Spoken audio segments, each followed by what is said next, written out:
old shack at. The bottles getting empty, I'm not cracking, we stacking. Chips, all of this, what I want, plus money winners, that's what I'm on. You can say I'm gone, I prefer elevated, pump sports radio. Time to get educated, Bouquett produced, fade the juice, letting loose with so much abuse that the bookies wanna call it truth. They get slaughtered, can't forget Jeff and Low Baggers in the chat. That's a little record, cause we be, oh yeah, pubbing. We be pubbing! What up, cappers, gamblers, punters, hustlers, low baggers? Happy Wednesday, April 10th to all of you. Thank you for watching Betting with the Bag right here on Pub Sports Radio. Just 25 games on today's sports betting landscape. Bit of a reprieve from yesterday's 42-game, 4-hour show. But good God, it just time and time again, you get out of life what you put into it. And we worked our asses off on that card yesterday. I slept for 2 hours. I did everything I could so that I could be prepared. And then I made a lot of money. 13-7, but plus 6.6 units. We had 3 plus money spots in the Sharks first period at plus 145. Sabres first period at plus 150. And the Leafs -1 at plus 130. And the Leafs -1 was the Leafs and the Lightning that was capping together. They weren't really on my... wasn't part of my plan until we capped that together. And then 3-0 live betting. God, it's just so easy. Pacers -4.5. That's crazy. The Thunder at halftime plus 11.5. I mean, obviously bigger balls. You bet that money line, and I probably what. And then Jazz plus 24.5 after that first quarter. It just felt good. Now, we don't need to sit here and pat ourselves on the back, but it felt really good. Shout out to all the cappers joining us. Let's keep rolling. And there were mistakes. I mean, I was on the Pacers first half and full game, and I had this sick feeling in my stomach. Watching the Raptors play well, watching the Pacers not really try hard. Knowing how much money I had invested in the entire card, and that's how I was starting. I find, and I'm surprised at this, really. And I guess you can explain it. I have a young family and things like that, but it's affecting me physically, our action, more than it ever has. And the roller coaster ride, I mean, everybody has a different life. Some people, are younger and they go do their job and they come home and then, then the roller coaster begins. For me, I get the kids down, I go downstairs and then, oh, good God, the roller coaster ride starts. And it started off horribly yesterday and then everything started falling back. And then when the Sabres won that first period and I started getting this feeling, when the Leafs took over in that hockey game and then the Lightning took over in that hockey game. And I was like, oh, we're going to get that back tonight. And that's what we did, man. BJ, you were incredible yesterday in the chat. A lot of you guys were. This is a team effort.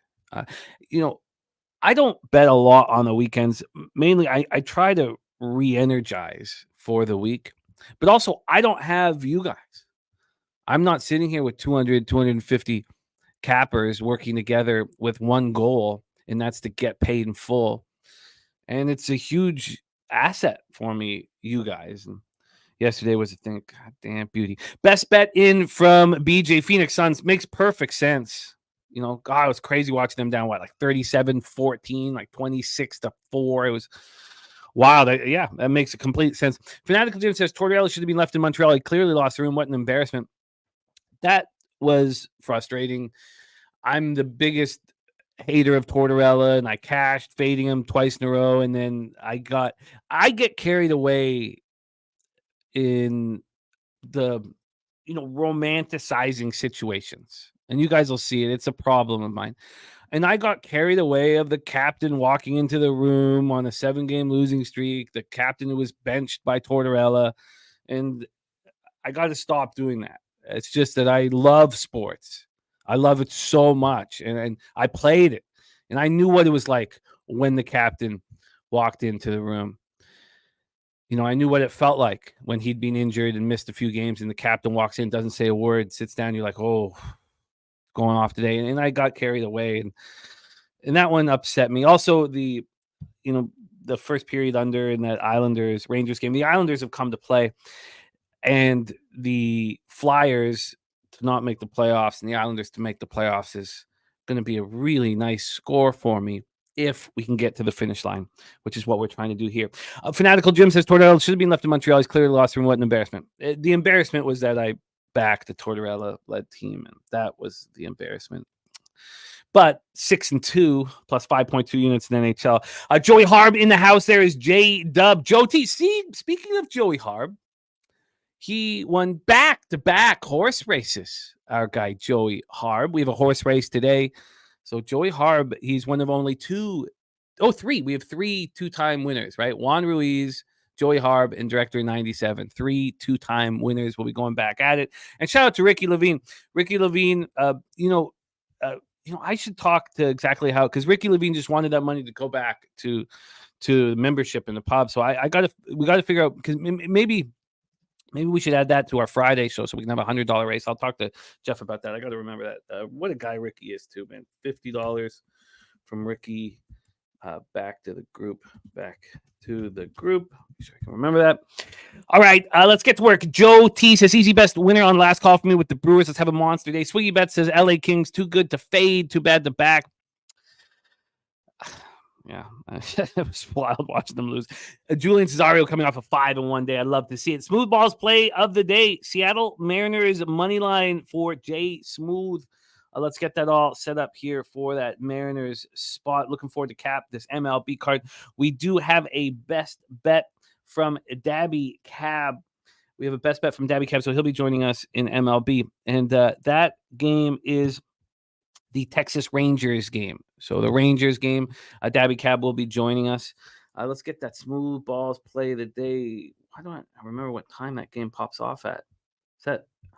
Oh, yeah, 3:07. It's here in the 6, so let's copy and paste that right there. Jay Smooth is in. Great to see all of you guys. Joe T says early MLB best bet, Dodgers first 5 minus a half. That's Dodgers Twinkies. Expecting the Bobby Miller bounce back, something that I'm very interested to. I've not made any bets in MLB. I've only made one bet in NHL. But I'm very interested in that as well. Bo Jackson in the house. Troy Torrance's Orioles, Heat, Knicks, biggest investments, all cash. The leaving the Knicks off the board. It's funny. I made a lot of money last night, and I was just, all I could think about were the mistakes. Now it didn't keep me up at night. You make a lot of money and you sleep, but. Not being on the Knicks really, really, really, really got to me. Julian Cesaro said would have swept the table. The Pirates didn't blow it.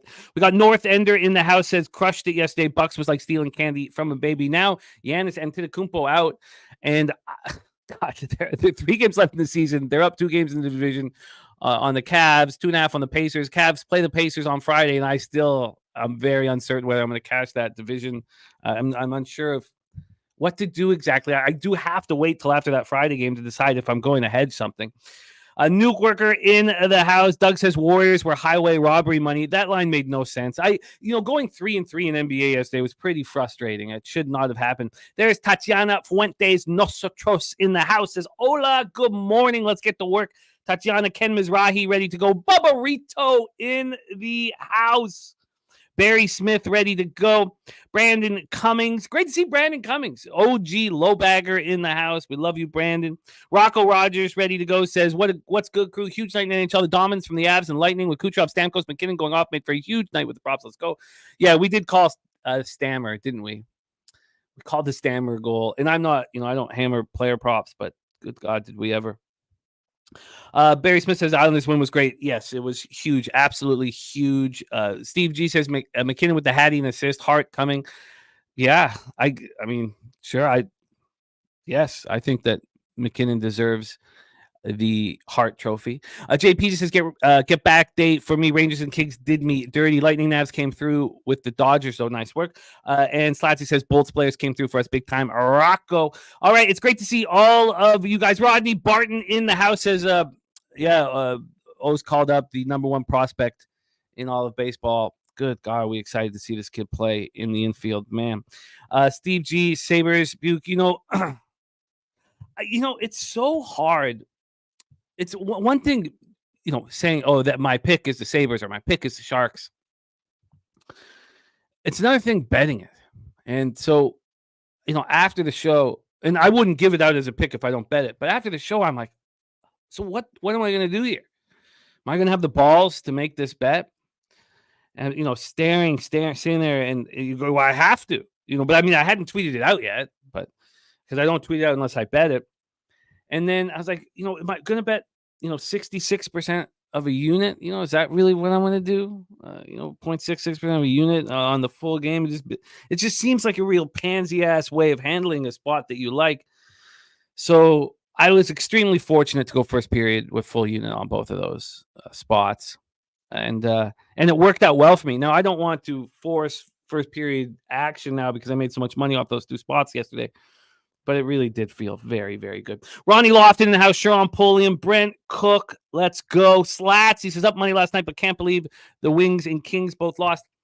There's just, with the Wings in that Caps game, there's parity out there. That's all. And when there's a ton of parity, I mean, should any team in that, when the Wings play the Caps, should any team be minus 150? That's all. I mean, yeah, the Wings should have, they're a better team probably in a 7-game series. But that under 6 cashed very easily. Doug's on Orlando Magic -1 at -110. All right, it's great time to get to work. Gifted Cartel in the house. Da Quincy ready to get to work. Subhuman Gaucho, Old E, Chrissy Hink ready to go. Professor Chris, the Cheshire Cat. Great to see all of you guys. And Dan Kelly says, if you have to hedge, JTB, hopefully you get some plus points and root for Miller. Oh, yes, definitely. And you know what? Whatever I do, I will, message you and say this is my plan. Obviously, we're a team, and you got me rolling here. Billy Friedrich, long shot for the Masters. Siwoo Kim, Nasty Nate in the house says, I'll trade a loss with an injury to the Greek. Yeah, it's tough. And Dan Kelly, long shot Masters. Batya. Akshay Bhatia, Augusta National loves lefties. He not having one last week, first timer, there works against him, but that just gets you bigger odds. All right, it is great to see all of you guys. Let's get. Oh, you're right. It is a Greyhound race. It is a Greyhound race. Inside said he disagrees. My ROI on romanticizing spots is way up. Okay, maybe I shouldn't. And we had Jose with this nest when he bet back Nestor Cortez. If I've got a plan, and that's that Tortorella is a dinosaur, a cult leader playing head games, with good kids in a very difficult sport, why do I get carried away with Couturier walking into the room? I should let that even itself out and just say, okay, well, then that's a pass. That's probably what I should have done. Viper NB says, what up, fam? Live from Italy. Viper NB doing a nice. There's Tori Coker in the house. Barry Smith. Everybody ready to go. Ross Pitts. So let's get into NHL right now. And I can't wait to talk about this NHL card. Obviously, yesterday was glorious. Flyers -1 was a loss. Washington, Detroit under 6 was a cash. Lightning -1.5, -135 was a cash. Leafs -1 at +130 was a cash. New York Rangers, New York Islanders first period under 1.5 was a loss. Sabres first period at +150 was a cash. Sharks first period at +145 was a cash. And Avalanche -1 was a cash. 6 and 2 plus 5.2 units. And Steve G says NHL needs more torts. And that's the fun about this, Steve. That's the fun about this. And there's a lot of guys in the chat that like torts is old school. I'm going to break you down mentality, and that's part of the fun. I think it's awful, and I don't respect him. I think he's a bully and an asshole, and I don't think it works. And the fun is that you can love it and respect it and want him to coach, and it's okay that we're on opposite sides with that thinking, and all we want to do is cash together and cap together, and I enjoy capping NHL with you very much, Steve.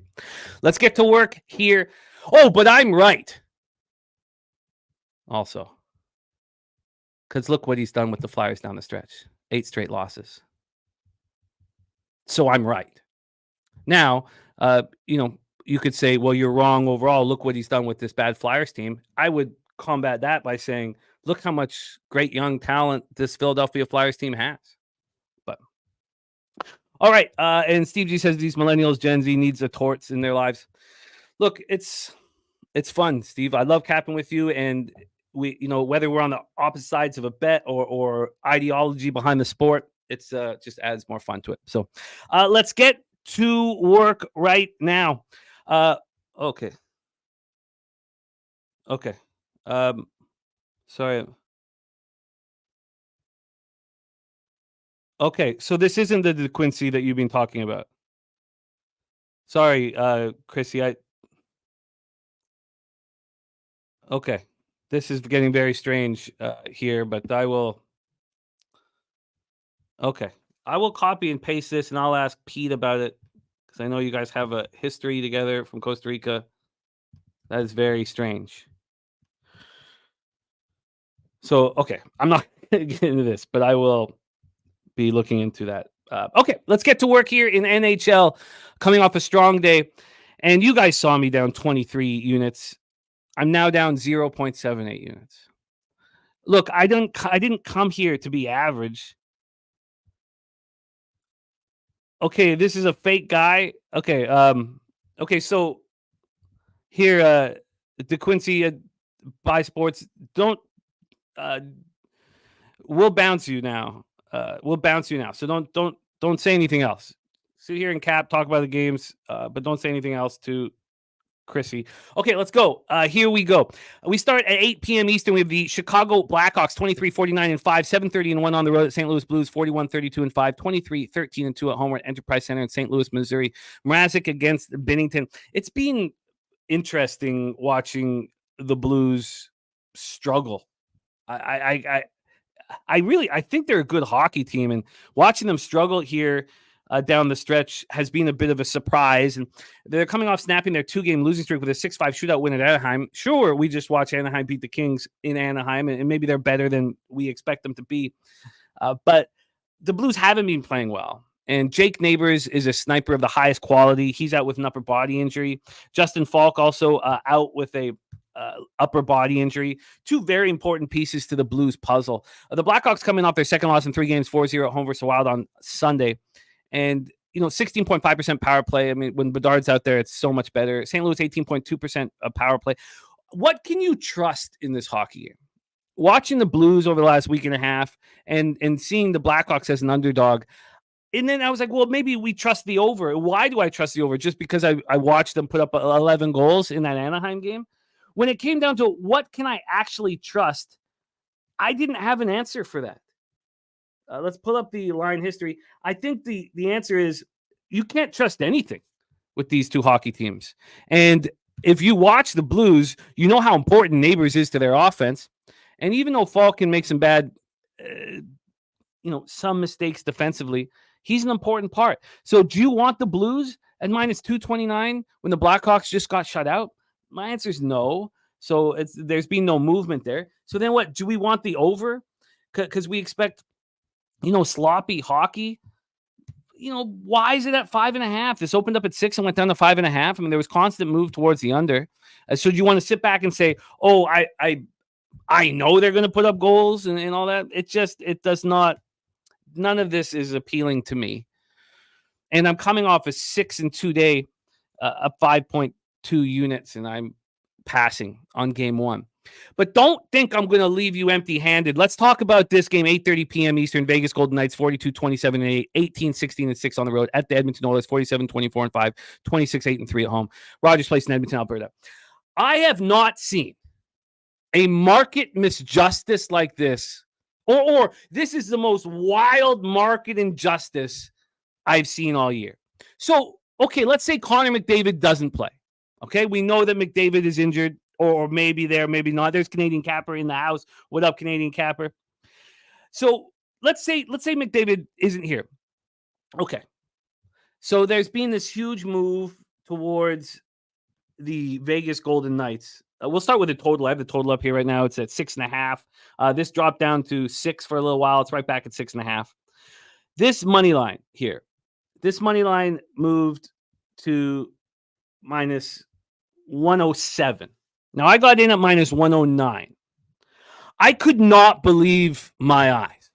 Who do you think is missing more important part of their roster? Let me ask you this. Is it the Oilers, who are completely healthy but won't have Connor McDavid in the lineup? Or is it the Golden Knights, who don't have Alex Pietrangelo because he's sick? He didn't travel with the team. Chandler Stevenson's dealing with a personal issue. He went back to Vegas. They're saying he could fly back in time for the game. Nicholas Waugh out with an undisclosed injury. William Carrier out with an upper body injury. And then, of course, Mark Stone out for the remainder of the regular season. This makes absolutely no sense. If you look at these rosters together, the Oilers should be minus 150. There should not have been a 30-cent move. Who cares if Connor McDavid is out on the ice? Look who the Golden Knights are missing. It's absolutely ludicrous. This is the most ridiculous line I've seen all season long. This is nuts. Absolutely nuts. So, of course, now, and I just made it a regular unit bet. Maybe that's a mistake, or, obviously it sets you up if Vegas does score first, you can hammer the Oilers right away. We don't even know if Aiden Hill is going to be in the lineup. No, I don't think it is really. I think it's just a complete overreaction by the marketplace because McDavid is McJesus. This is the most ludicrous thing I've seen all season long. In Edmonton, where the Oilers are missing one player and the Vegas missing 5 players, and it's a pick'em, you have got to be kidding me. You've got to be kidding me. Mikey Money in the house. What up, Mikey? So the Knights coming off their second straight loss, 4-3 at Vancouver on Monday. This is the final game of their 3-game road trip. They've been outscored 11-7 through the first 2 games, losses to Arizona and Vancouver. We talked about the litany of injuries and issues. There's more issues than injuries, really. And Chandler Stevenson and Nicholas Waugh are as important as they're just perfect playoff type hockey players. They're perfect hockey players to play against the McDavid line. This is what up, Cover Kings in the house. This is just ludicrous to me. Absolutely ludicrous. If McDavid doesn't play, Draisaitl will move up to the top line, Henrique will move to the second line, and everybody will step up and everybody will play better. This is an absolute. I'm gobsmacked. This is absolutely ludicrous. The Oilers are a must bet. There's 30 cents because McDavid's not. It's just, I couldn't believe my eyes. So there we go. Coochie Destroyer, Oilers team total over 3.5 money. And Luigi on the Oilers minus 2.5. Christopher Carter has a unit on Scheffler to win the Masters plus 450. Shoots his average on Thursday. Live line will be plus 260. And Brent Cook says Oilers is fire even without him. It's just absolutely shocking. Absolutely shocking. Okay, so I'm on the Oilers. Let's move on to the final game here on the NHL slate. Just 3 games, and we get into MLB with Jose Bouquett. 10:30 p.m. Eastern with the Arizona Coyotes 33, 39-5, 12, 20-5 on the road to the Vancouver Canucks 48, 22-8, 26-9-4 home at Rogers Arena in Vancouver, BC. Billy Friedrich has given us his pig milk play of the day. It is Arizona Vancouver under 6.5 and minus 122. We have Connor Ingram going up against Casey DeSmith. We now see why the Pens didn't want Casey DeSmith. 2.96 goals against average, 893 save percentage. He's doing the best that he can. Rocco Rogers, Garland Point. Look, Garland has captured the imagination of both the fan base and his teammates. They love him. They're all wearing shirts with Garland's face on it. I mean, they love the guy. He's playing his heart out there. And, I thought that we had enough little center or little forwards. I'm 5'11". I was a little forward. And when you play against 6'4", 6'5" players, you're like, oh, that'd be nice. Nice to have 5 of them on the ice.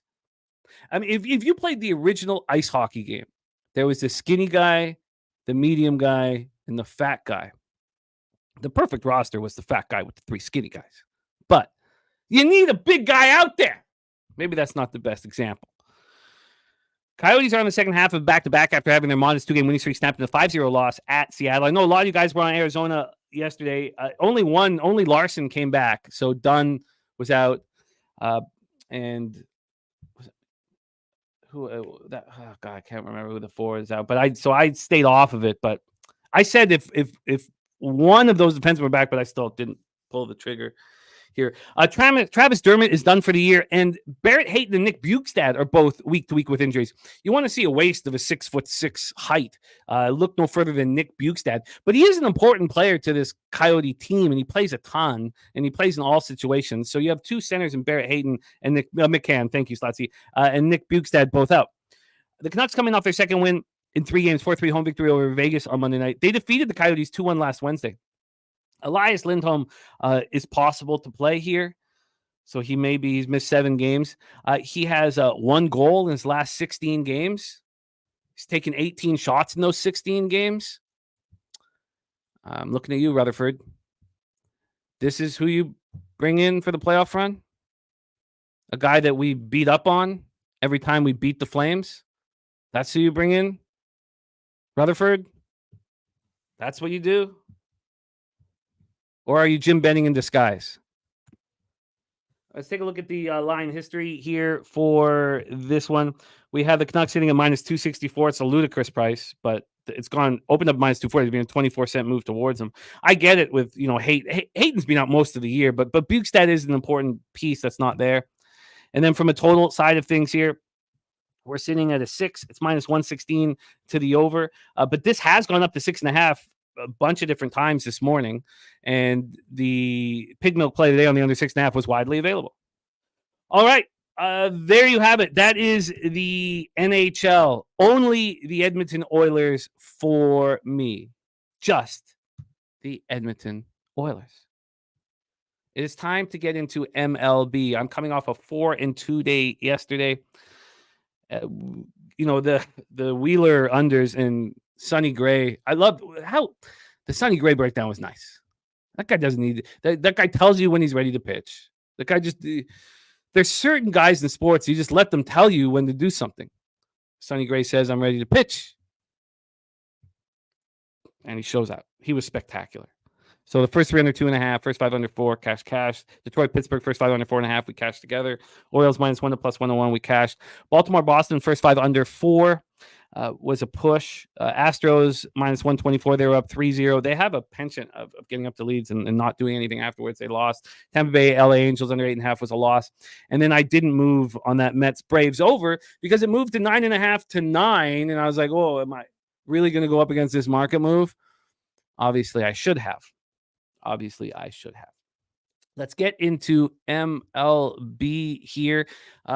And bring on our guest, and let's move if we could move the banner underneath. We are moving on to Major League Baseball. Please welcome star of MLB here on Pub Sports Radio, star of Say Hey Plays of the Day, which can be seen here Tuesday, Wednesday, Thursday, and Friday. Tuesday on Low Shack in the Bag, Wednesday through Friday here on Betting with the Bag, as well as his own show on the weekend, Saturday and Sunday at 11 a.m., Monday on Medicate Mondays, and on Last Call. Please welcome from San Antonio, Texas, home of the Southtown 101, best bar in Texas, and home of Pub Sports Radio. Please welcome Mr. Jose Bouquett to the show. Jose, how are you? Jimmy, I'm nonplussed, admittedly. Okay. I have my worst quality of a capper, being a capper, and maybe as a human being, is I'm hard on myself. I'm the hardest person on myself. And I'm we've had to hit the shits here in the last few days. Now we both have losing records now to speak of. Yesterday was my first, or today is my first day in it with you here. So very annoying, very frustrating. I think today's a tough card. Have some plays circled, and we have to bounce back here. So let's get it. There's Chang Kim in the house. I love it, Chang. I love it. Let's do it. Let's get it. It's great to see you, my man. And Chang Kim, we have not been delivering for you. And you're on my mind, man. You work your ass off. You take care of your family. You're a hard worker, and you come in here and hope, and we have not been delivering. So, yes, I'm going to put this at the very top. There's my guy, Ick Schnizzle in the house. UPK, Ayashi Allah, Robert Cherry also rolling with us. And, there's nothing wrong. There's nothing wrong with being overly critical of yourself. I believe I'm the same way because it means that you're not in a dream world. The problem is that we have to keep this fun. And when I was watching the Raptors losing to the Pacers, I felt sick. And it's not fun. We got to figure out how to not have the losses hurt so bad. Now, I did triple up and got the final one, but let's go. Well, look at our records. I mean, there's nothing to be ashamed of. We're right there, very, very close to the black. And when we show up here tomorrow, we'll be in the black. I like this card. And let's get to work, my friend. We start at 1:10 p.m. Eastern. Let me get a swish back up. I dropped it. Now, there are some young pitchers later in the card that are tricky. There's also a couple pitchers on today's card who have their third straight home start, which is something I like very, very much. And there's also some pitchers who are having their first road start of the year, which is something I'm always interested in fading. 1:10 p.m. Eastern, we've already heard from Joe T, his early MLB best bet. Dodgers, first 5 -0.5. 59 Fahrenheit at first pitch, 9.7 miles per hour out to left field, gets up to 11.7 miles per hour, and gets up to 65 Fahrenheit. So it's not a bad day in Minnesota. Ick Schnizzle making his moves here at Keeneland. I love it. Race 1, pick 5 at Keeneland. I love it. Ick Schnizzle, of course, Triple Crown, not far away. We are less than a month away from the run for the Roses. So let's pull up the line history. Wine Time Sports says 6 out of 100 people are going to the window to bet the Twins, and the line keeps moving towards them, which would lead you to believe that Bobby Miller will not have the bounce-back performance that one would expect. Now, the Twins are 0-4 at home. Jose, let me ask you this first question. Have we got to the point where if you back the Twins here at home, you're trying to catch a falling knife? Probably not. It's only 0-4, right? Yeah, that's fair. It is just 0-4. Bobby Miller's last performance, 1 2/3, 4 hits, 5 earned runs, 1 homer, 3 Ks, 2 walks, and 9-7 loss at the Cubs.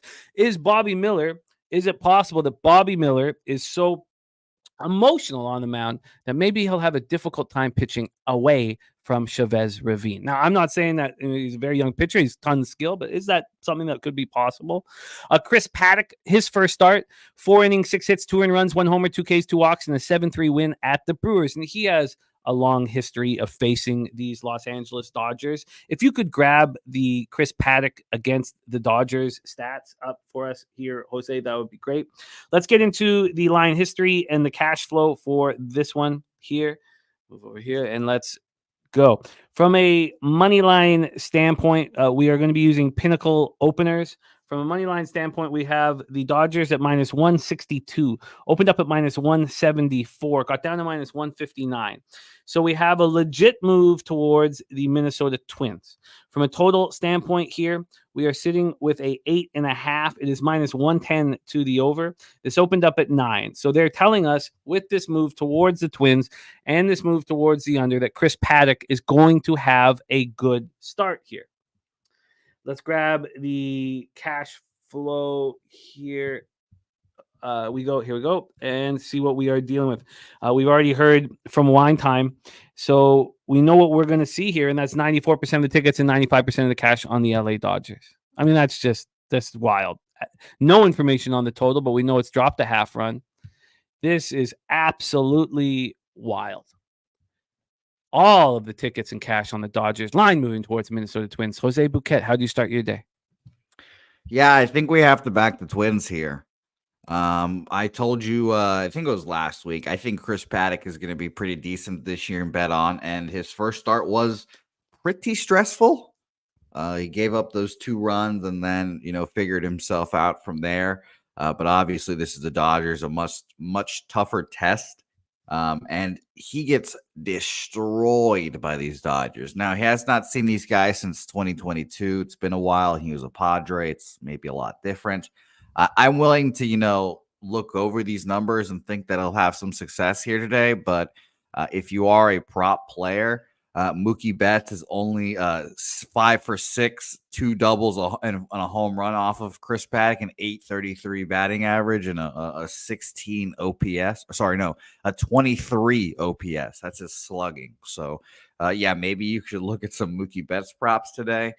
But I think that the Twins are live here, and I think Wine Time said it great.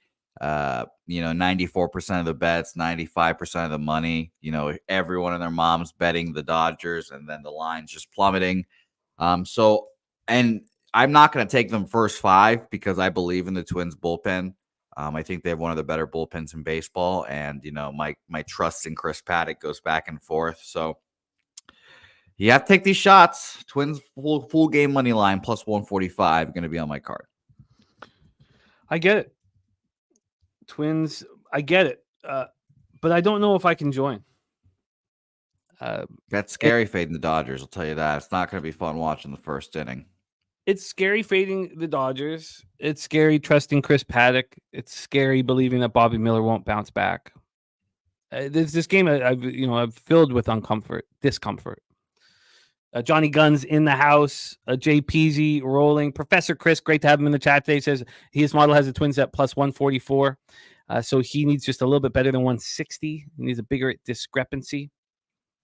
Rodney Barton says, can we talk about Glass now? 14 Ks last night. He likes LA first 5 minus a half. Primetime 99 says this Twins lineup is yawn. Julian, Correa, Kirilloff, Buxton, Margot, Martin, Santana, Vasquez, and Farmer.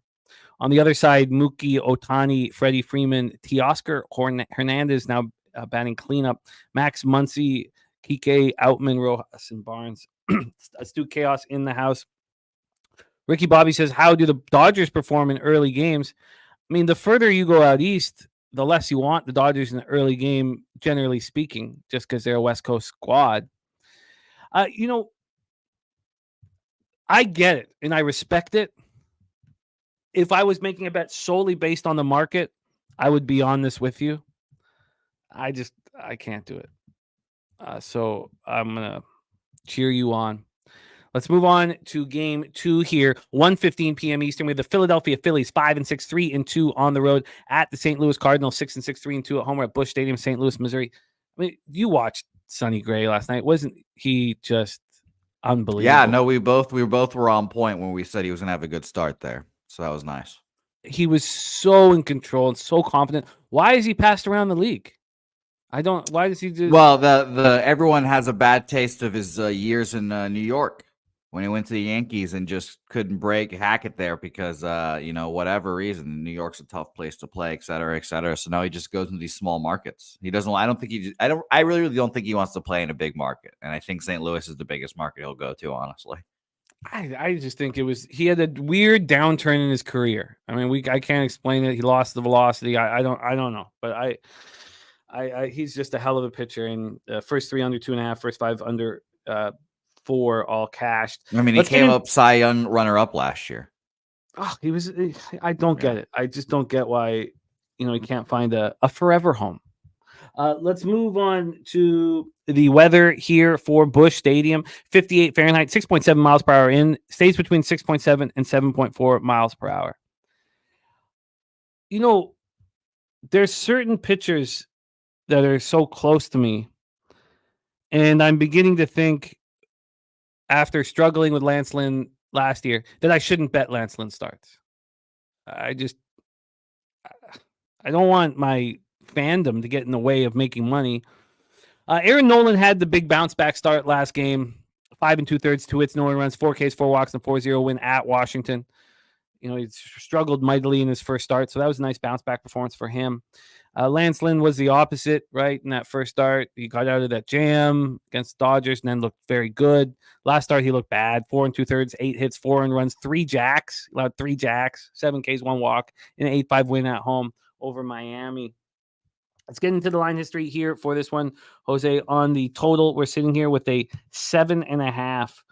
This opened up at 8.5. We've dropped all the way down to 7.5. That's a huge move to the under. A huge spot saying that Lance Lynn is going to pitch well here because I can expect Nola to pitch well. The line sitting here at minus 129. It's actually at minus 127 right now. This got up to minus 147 30 minutes ago. We've had a 20-cent move to the St. Louis Cardinals in the last 30 minutes. And that's absolutely difficult to quantify. And then, we got Taint play today, and I'll be doing some copying and pasting here. From a total perspective, you have 33% of the tickets and 79% of cash on the under. If you already have the under in your pocket, you're on the sharp side. You can feel good about it. You have 93% of the tickets and 97% of the cash on the Philadelphia Phillies. How do we not back Lance Lynn here in St. Louis Cardinals, man? Yeah, I think he pitches well here today, but I'm going to be on a full game under. I don't actually. I should temper that and figure out if I'm going to be on a first five or a full game as well, because full game drops from 7.5 to 8. Yesterday, a similar thing happens in the Red Sox game. I pushed my bet. Unfortunately, it was very frustrating. I think that was more on Alex Cora though, but.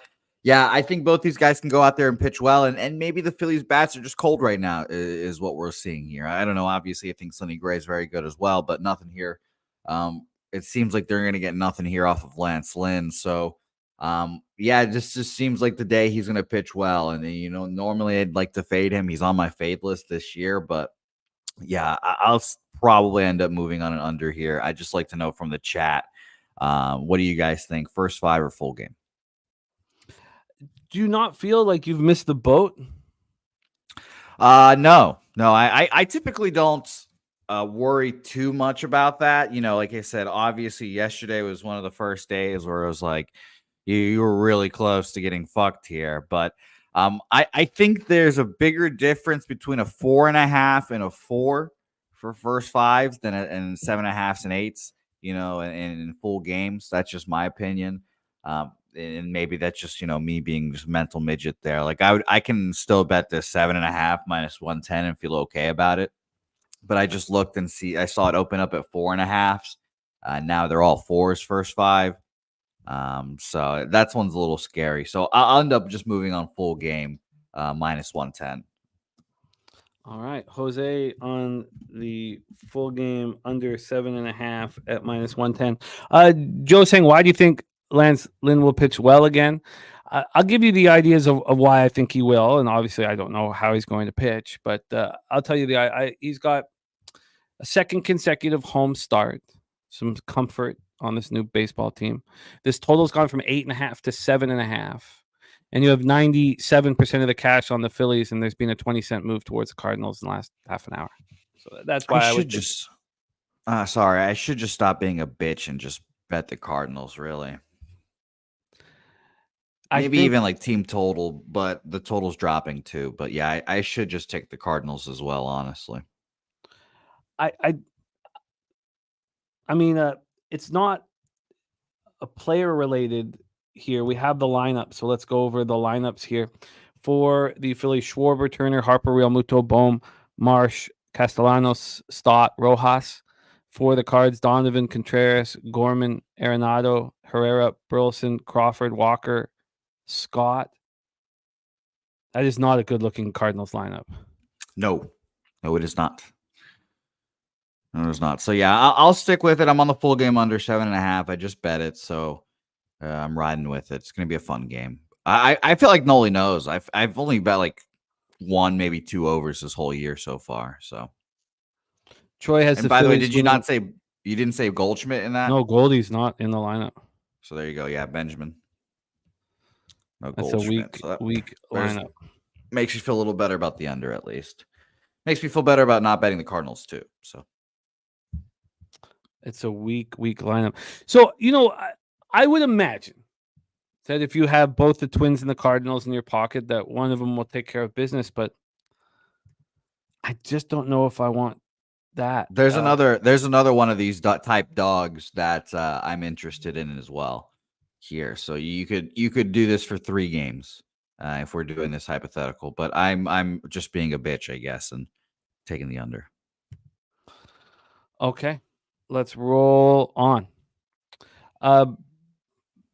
And no, Joe, it doesn't. I mean, it's 6.7 miles per hour coming in, so it's not a weather related situation, and it's all good. Again, like we don't have to agree on how we get to the finish line. Let's just track your action and make sure that you're succeeding, and A lot of people in the chat don't care about the market moves and don't care where the money is, and that's fine. You have complete autonomy in how you want to cap. We move on. 3:07 p.m. Eastern. We have Jay Smooth Balls play today on the Seattle Mariners money line at -110. That really got to me yesterday. Not being on Bassett in the Jays, it was a mistake, clear mistake. We have Logan Gilbert going up against Yusei Kikuchi in this spot. Gilbert coming off a rough start.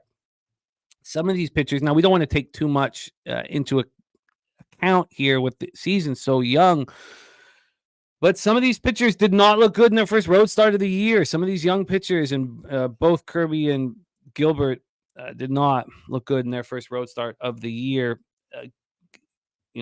Pretty ugly here. Gilbert in his last start, 5 2/3, 5 hits, 4 runs, 3 jacks, 7 Ks, 1 walk, and 6-5 loss at the Brewers. And then Kikuchi shoved. Of course.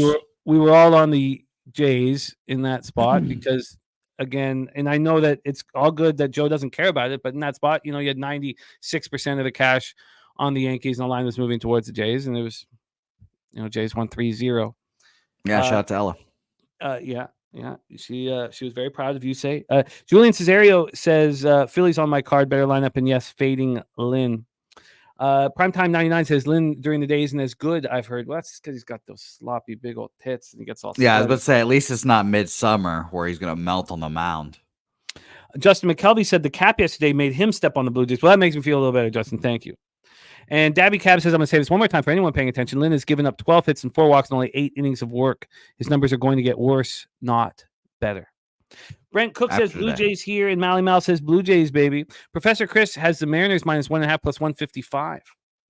So do we expect Kikuchi to have another great performance? Remember, he began his career very unsuccessfully with the Mariners. Now, he had a good half year at one point.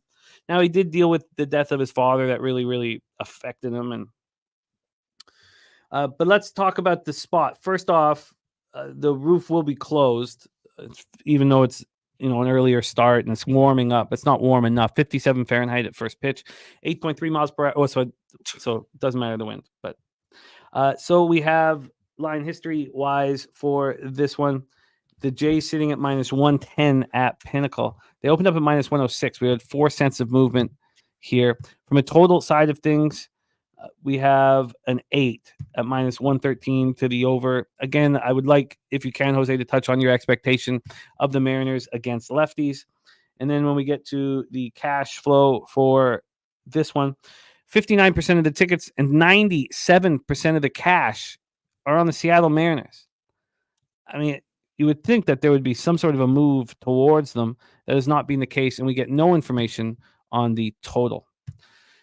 Take it away for us here, Jose. Expectations, thoughts. Do you agree with the smooth balls play of the day, Mariners, Blue Jays? Yeah, I found this series very tough to bet for me. I stayed off all the games, and I think I'm going to just stay off this one as well. Shout out to Mikey Money, who texted me this morning saying, Seattle with Logan Gilbert as a road favorite, 16-5-1 first 5 record for him. So make that of what you will. Troy Torrance says database is on the Jays again, or says the Jays once again. I found it difficult, and I have Troy talking about short home favorites or dogs or whatever the thing was in my head. So I'm off this game as well. You say I'd like to back here, but yeah, just a little worrisome. Again, small sample size against lefties this year thus far, but I'll shout it out. 74 plate appearances, 107 weighted runs created plus for the Mariners. Not bad. Pretty good. Last year, they were 12th, 106 weighted runs created plus against lefties. So not bad at all. I probably expect some of the same, just a little bit above average or average at best. But that's what this lineup has kind of been. This whole Mariners experience is very average, and that's what always holds me back from betting them. It's just an average lineup, and their pitchers feel like they have to be flawless to get the job done and get a win here. But shout out to Mikey Money, that 15 or 16-5-1. Shout out to Troy with the database. I'm off. Crawford, Rodriguez, Polanco, Haniger, Garver, France, Raleigh, Moore, and Urias is the expected lineup, which isn't very strong. For the Jays, we have a confirmed lineup. Let me see if the Mariners lineup's not confirmed. We have a confirmed lineup for the Jays. No. For the Jays, confirmed Springer, Guerrero, Bichette, Turner, Biggio, Kirk, Kiermaier, Clement, Varsho. When you listen to sports radio out here, the fans despise this Blue Jays offense. You know, they despise it. They're saying horrible things. Are they calling for bravado? It's yeah, everyone's playing for Votto, I guess. Markel in the house. Are the Blue Jays on the waffle record? What was the waffle yesterday? I think it was the over in the Kansas City game that didn't get there. It lost by 1. Yeah, I think. I'll double check that.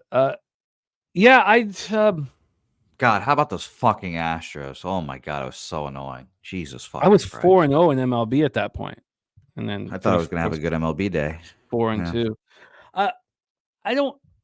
I do not want to back the Jays, or I don't want to back Kikuchi after a spectacular start in New York, and I don't really want to fade Gilbert after a rough start for him. And then, you know, the Jays haven't lost yet at home. I just don't feel it. And then you have all these big bets on the Mariners and the line not moving, the book's not caring.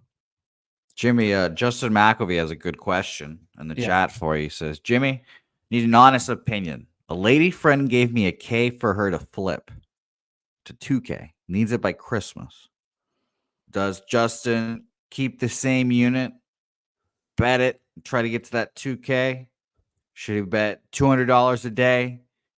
Or should it just be one pick and just let it ride? Now, I that last one sounds hilarious and fun, but I don't see him say let it ride on one pick. He says just bet $200 a day on one pick. Oh, sorry. Yeah. I read it wrong then. There's the dyslexia right there. But yeah, maybe that was just me thinking that, Justin, I guess. I would do 200 a day on your best bet. I think that's been working out for me with the leftovers from Bet Online from the Pubapalooza. So I think I would do that. You don't have to go 202. You could push it up to 150. But I think 200 is fine for, you know, it's your best bet of the day, and you're going to take it one day at a time. I think both work, but I would do that. I would give her your best bet of the day every day for $200. Okay. Let's roll on to the next spot on the board. So Jose, you are off. Mariners, Blue Jays. Yes, I'm off. And yes, McElvey, I can't read. We move on. 3:10 p.m. Eastern. Arizona Diamondbacks at Colorado Rockies. Diamondbacks 5-7, 1-4 on the road. Colorado Rockies 3-9, 2-3 at home. We're at Coors Field in Denver, Colorado. Let's get into the weather here in Denver. 55 Fahrenheit, 11.1 miles per hour in. Stays between 11.1 and 12.2 miles per hour. Then let's get into the line history here. You know, thinking about like how important it is to succeed, I don't think that there's anything easier in sports gambling than live betting NBA. How am I going to facilitate that? I mean, it's not easy. It's easy if you're single and you're at your house alone. It's not, because you have to be watching and you have to be fully engaged. But yeah. I mean, I saw some really some people that I follow on Twitter posting like wrong lines too. Like books will sometimes literally flip their lines as well. And if you're watching that shit and you can pounce on that, like the books make mistakes on that shit too. But yeah. Well, it was crazy with the Timberwolves way down, the Pelicans way down. Now the books aren't idiots. Like even when they were way down, they were both the Pelicans and the Wolves were -5.5. But I mean, can you imagine the Thunder being +11.5 at halftime against the Kings, who are exhausted on this road trip? I mean, that was just not. Can you imagine the Pacers going down to -4.5 against the worst Raptors team that we've ever seen in our lifetimes? I mean, it was just. By the way, some mini market moves here. I saw that last Blue Jays Seattle line at -105 each way, and now Kikuchi -111. Last time I saw. Wow. So line is moving towards Los Blue Jays here, and I have it at 59% of the bets and 97% of the money on the Mariners. Wow. So, yeah, I just can moved see to why minus- Troy says the It database ju- says they're live. It just moved to minus 113. Yeah, and this line has moved a shitload, and I'm gonna move in, Jimmy. I'll just cut in here. This is another spot where everyone's betting one side and the line's falling towards the other side. So I think if you just bet, like, if you bet the Twins, you bet the Cardinals, and you bet Los Rockies, and I think 2 of the 3 of those win today. So I'm gonna be on the Rockies here as well. I'm actually gonna take. God, I want to take first 5 because I know Austin Gomber's the king of the first 5 innings. Shout out to him, most profitable first 5 pitcher last year. But I've said it all year. I have this thing about taking these first 5 innings when I see the market moving, and I'm looking at like a full game market move. This opened up at minus 145 for the the Arizona Diamondbacks here. And now it's like minus 115. It just keeps plummeting and plummeting and plummeting. The first 5 line, actually, I'm looking at it now, opened up at minus 140, went to 35, went to 30, and about like an hour ago, maybe 30 minutes ago, dropped from 130 to 119. And now you can get Colorado at minus 101 here as well. So, I don't know, man. Maybe I'm just like a line movement whore here, but I think the Rockies are live, and I kind of want to take both first 5 full game. And I don't like saying that often. Obviously, the Rockies are a shit baseball team. I understand all the consequences of betting the Rockies, but we're at home. Austin Gomber is arguably probably their best pitcher on the staff here.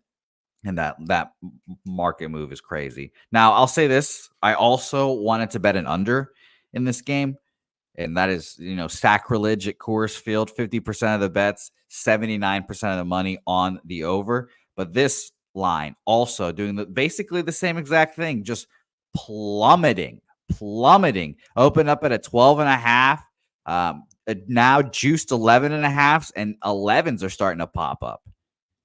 So this is, again, one of those situations where maybe I'm trying to jump in on this, riptide, and I get carried fucking away and get fucked by having shit lines. But I think I will be tripling up on this Rockies D-backs game because, again, the markets are just screaming here today, and that is kind of how I capped. Like you take it into account, but like, god damn. So Rockies full game, Rockies first 5 and a full game under.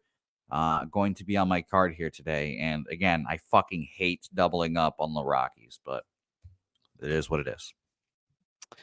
Yeah, I mean, it's a pretty weak bottom half of the lineup for the Diamondbacks today. It's confirmed. So, I mean, Ketel Marte and Carroll and Gurriel and Walker, I mean, that's tough. But then Genie, Grichuk, Alexander, Barnhart, and Newman. I mean, that's a really weak bottom half. And I don't know what to make of like Toglia and Doyle and center. I'm still trying to figure, is Montero the beast? I mean, they think he's the beast of beasts, right? At 22 years old. So I don't know what to make of this Rockies lineup, but at this point, you have 94% of the tickets on the Diamondbacks in this giant move to the Rockies. I mean, there's nothing more extreme to me. So, we have 95% of the tickets, 96% of the cash on the Dodgers, a line move to the Twins. You have 94% of the tickets and 98% of the money on the Phillies, and we have a line move to the Cardinals. 59% of the tickets and 97% of the cash on the Mariners. We have a line move to the Blue Jays. Yeah, and I feel like those are like my wheelhouse spots. Like I love those spots. And again, I can hear your voice very clearly in my head, Jimmy, every time this happens. The market is telling you the books want you to bet that side. They're making it cheaper for you to bet that side. Everyone's betting that side. Why is everyone betting that side? Why are the books letting everyone bet that side at cheaper prices now? Because the public is gonna take a bath today. So I'm on the Rockies very confidently. I don't think I can bet the under. Well, not with my site right now because I have a 11.5 minus 130, which I hate betting juiced totals to begin with, and a minus 130 juice sucks. But I'm going to move on it at minus 132, and I'm going to say this is one of the more confident spots I've had all year, just based off the market. And I really, again, fucking hate saying that after having a shit day yesterday, and maybe this cap is all market related because, you know, the Rockies are really bad. The Diamondbacks are good, but guess what? Tommy Henry's already lost one game to the Rockies this year. 4 innings, 6 hits, 5 runs, 4 Ks, 2 walks, and a 9-4 loss against them earlier. So let's see it. And Mikey Money, your grandma wearing your sister's panties again. Play today. Colorado -1 at +142. He gave us a +355 banger on Friday. Yeah, that's why your grandma wears your mother's or your sister's panties. Whatever happens there. God, this is just like all 4 of these spots are appealing. I just. So, I mean, if we're trying to explain all of this here, and we still have a couple more afternoon games, we don't have a huge card, so we don't need to worry too much. But and my Professor Chris, real quick, that's my under. I got it at 11.5 minus 130. Unfortunately, it opened up at 12.5, and it's plummeting. It's going to be 11 very, very soon, obviously, just based off that number. So. Yeah, and so Jimmy, can we go over those spots again? So the Twins have less money, and the Dodgers have all the bets, obviously, and the line's moving towards the Twins. The Jays just did that. That's the only one I haven't moved on, and I feel like I should, just based off principle. More money and 50% of tickets on the Mariners, with the line moving towards the Jays there, and then this game right here. B says, do you cap the game or cap the market? I mean, what you want, Bees, is the X's and O's of capping the game to correlate with the market. That's what you want. And I'm willing to take that. I'm willing to take this roll of the dice, X's and O's wise. Like I said, Tommy Henry's already lost this team before. Gomber's been the Rockies' best pitcher. He was the most profitable first 5 pitcher last year. So if I'm backing anyone on Los Rockies, it's probably going to be Austin Gomber. I agree with that. I agree with Austin Gomber, and Gomber looked really good in that. And I'll admit, I think the market is more important than the X's and O's in some aspects. Like I fucking hate Lance Lynn. I think Lance Lynn's a horrible pitcher, and I think he'll be out of the league in like 2 years. But I'm taking it under in his game today because the market's kind of screaming out under, and they think that he pitches well today. So I understand, it is a correlation of X's and O's, but sometimes, and in Troy, we all know Troy how does his market analysis and all that stuff, but sometimes the market, it just screams at you something so much that you have to put your maybe your biases aside, and maybe you have to back a fat pitcher every once in a while. Oh God, this is hard. This is so hard. Big Scott says I cannot put my money on the Rockies or the Cardinals. I mean, now that Goldie's not in the lineup, this line's moved 3 cents even since we started talking about it back. Well, thank God I'm on the under. God, so I'm with you. I just feel like what I don't want to do is just pick one of these 4, which the Rockies would be the most appealing. Although Tommy Henry did just handle the Braves, the idea being that he's already faced the Diamondbacks, and that's what appeals to you in this spot. And and the Rockies have had an ability to hit lefties regardless of how bad they've been over the last little while. I guess, sorry, why I'm sitting here and not moving on to the next game is I think I should probably bet them all. I agree with you. I really do. I don't think it should be a picky choosy thing. And I already have 5 bets on the fucking. I have 5 bets on the board already, and we're like 4 games into this fucking card. So it doesn't make me feel great. I don't understand why we would think that Tommy Henry would have a more difficult time facing the Rockies a second time than Gomber would have facing the Diamondbacks a second time. No, I think this is an under game. I think this is going to be a lower, according to course standards, scoring Rockies win. So that's, it could be like 7-1. I don't know. Who knows? But I just think that this is going to be an interesting matchup for sure. And then, like I said, the market's fucking yelling. Okay, well, I've got to figure this out, and I've got time to do that. The first pitch is still 1 hour and 4 minutes away.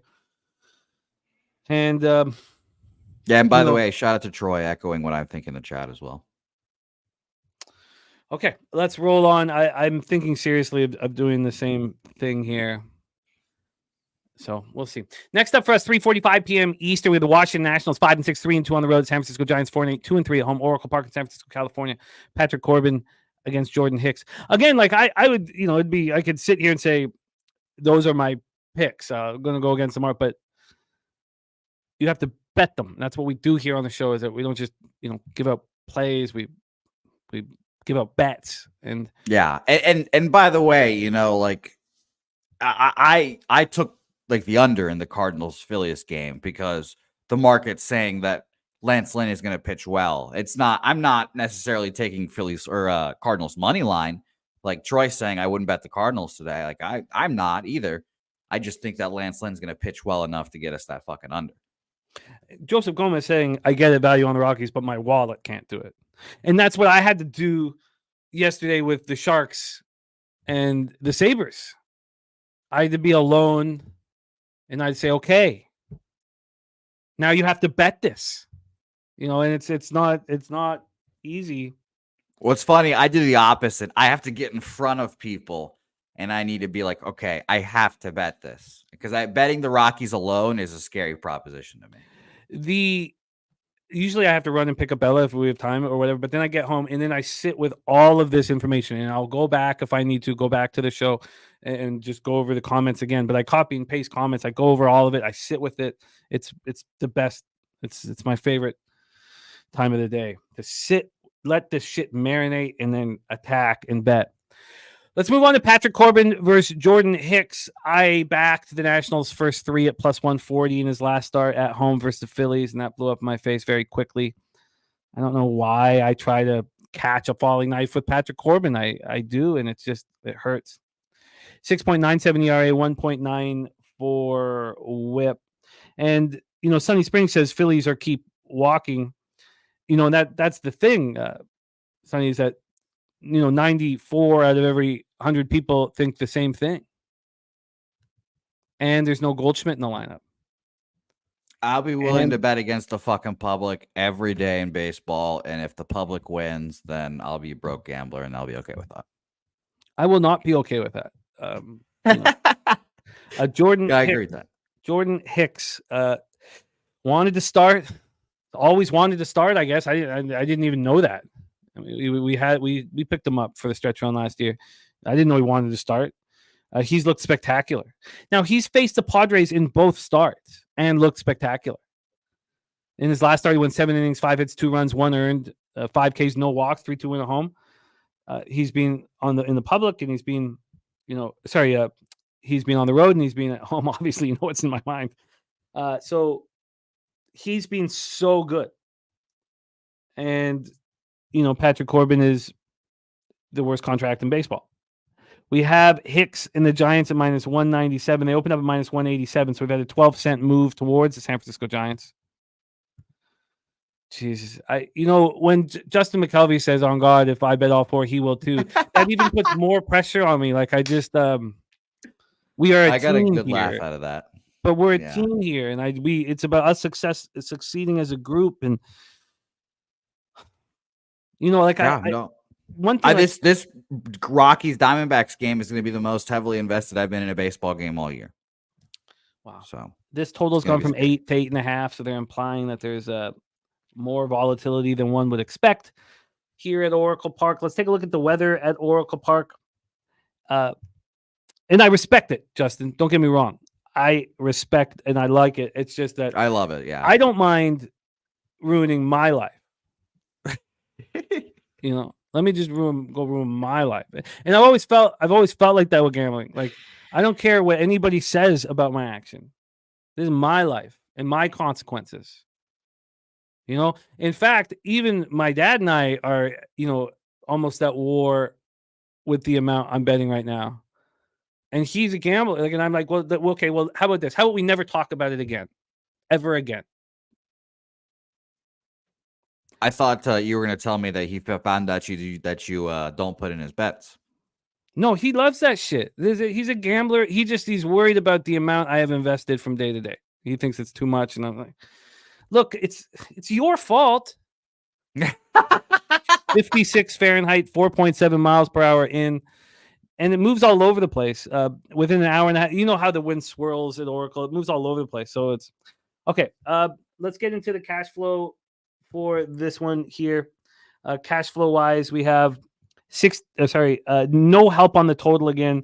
85% of the tickets on the San Francisco Giants, but at least the market's moving in their direction.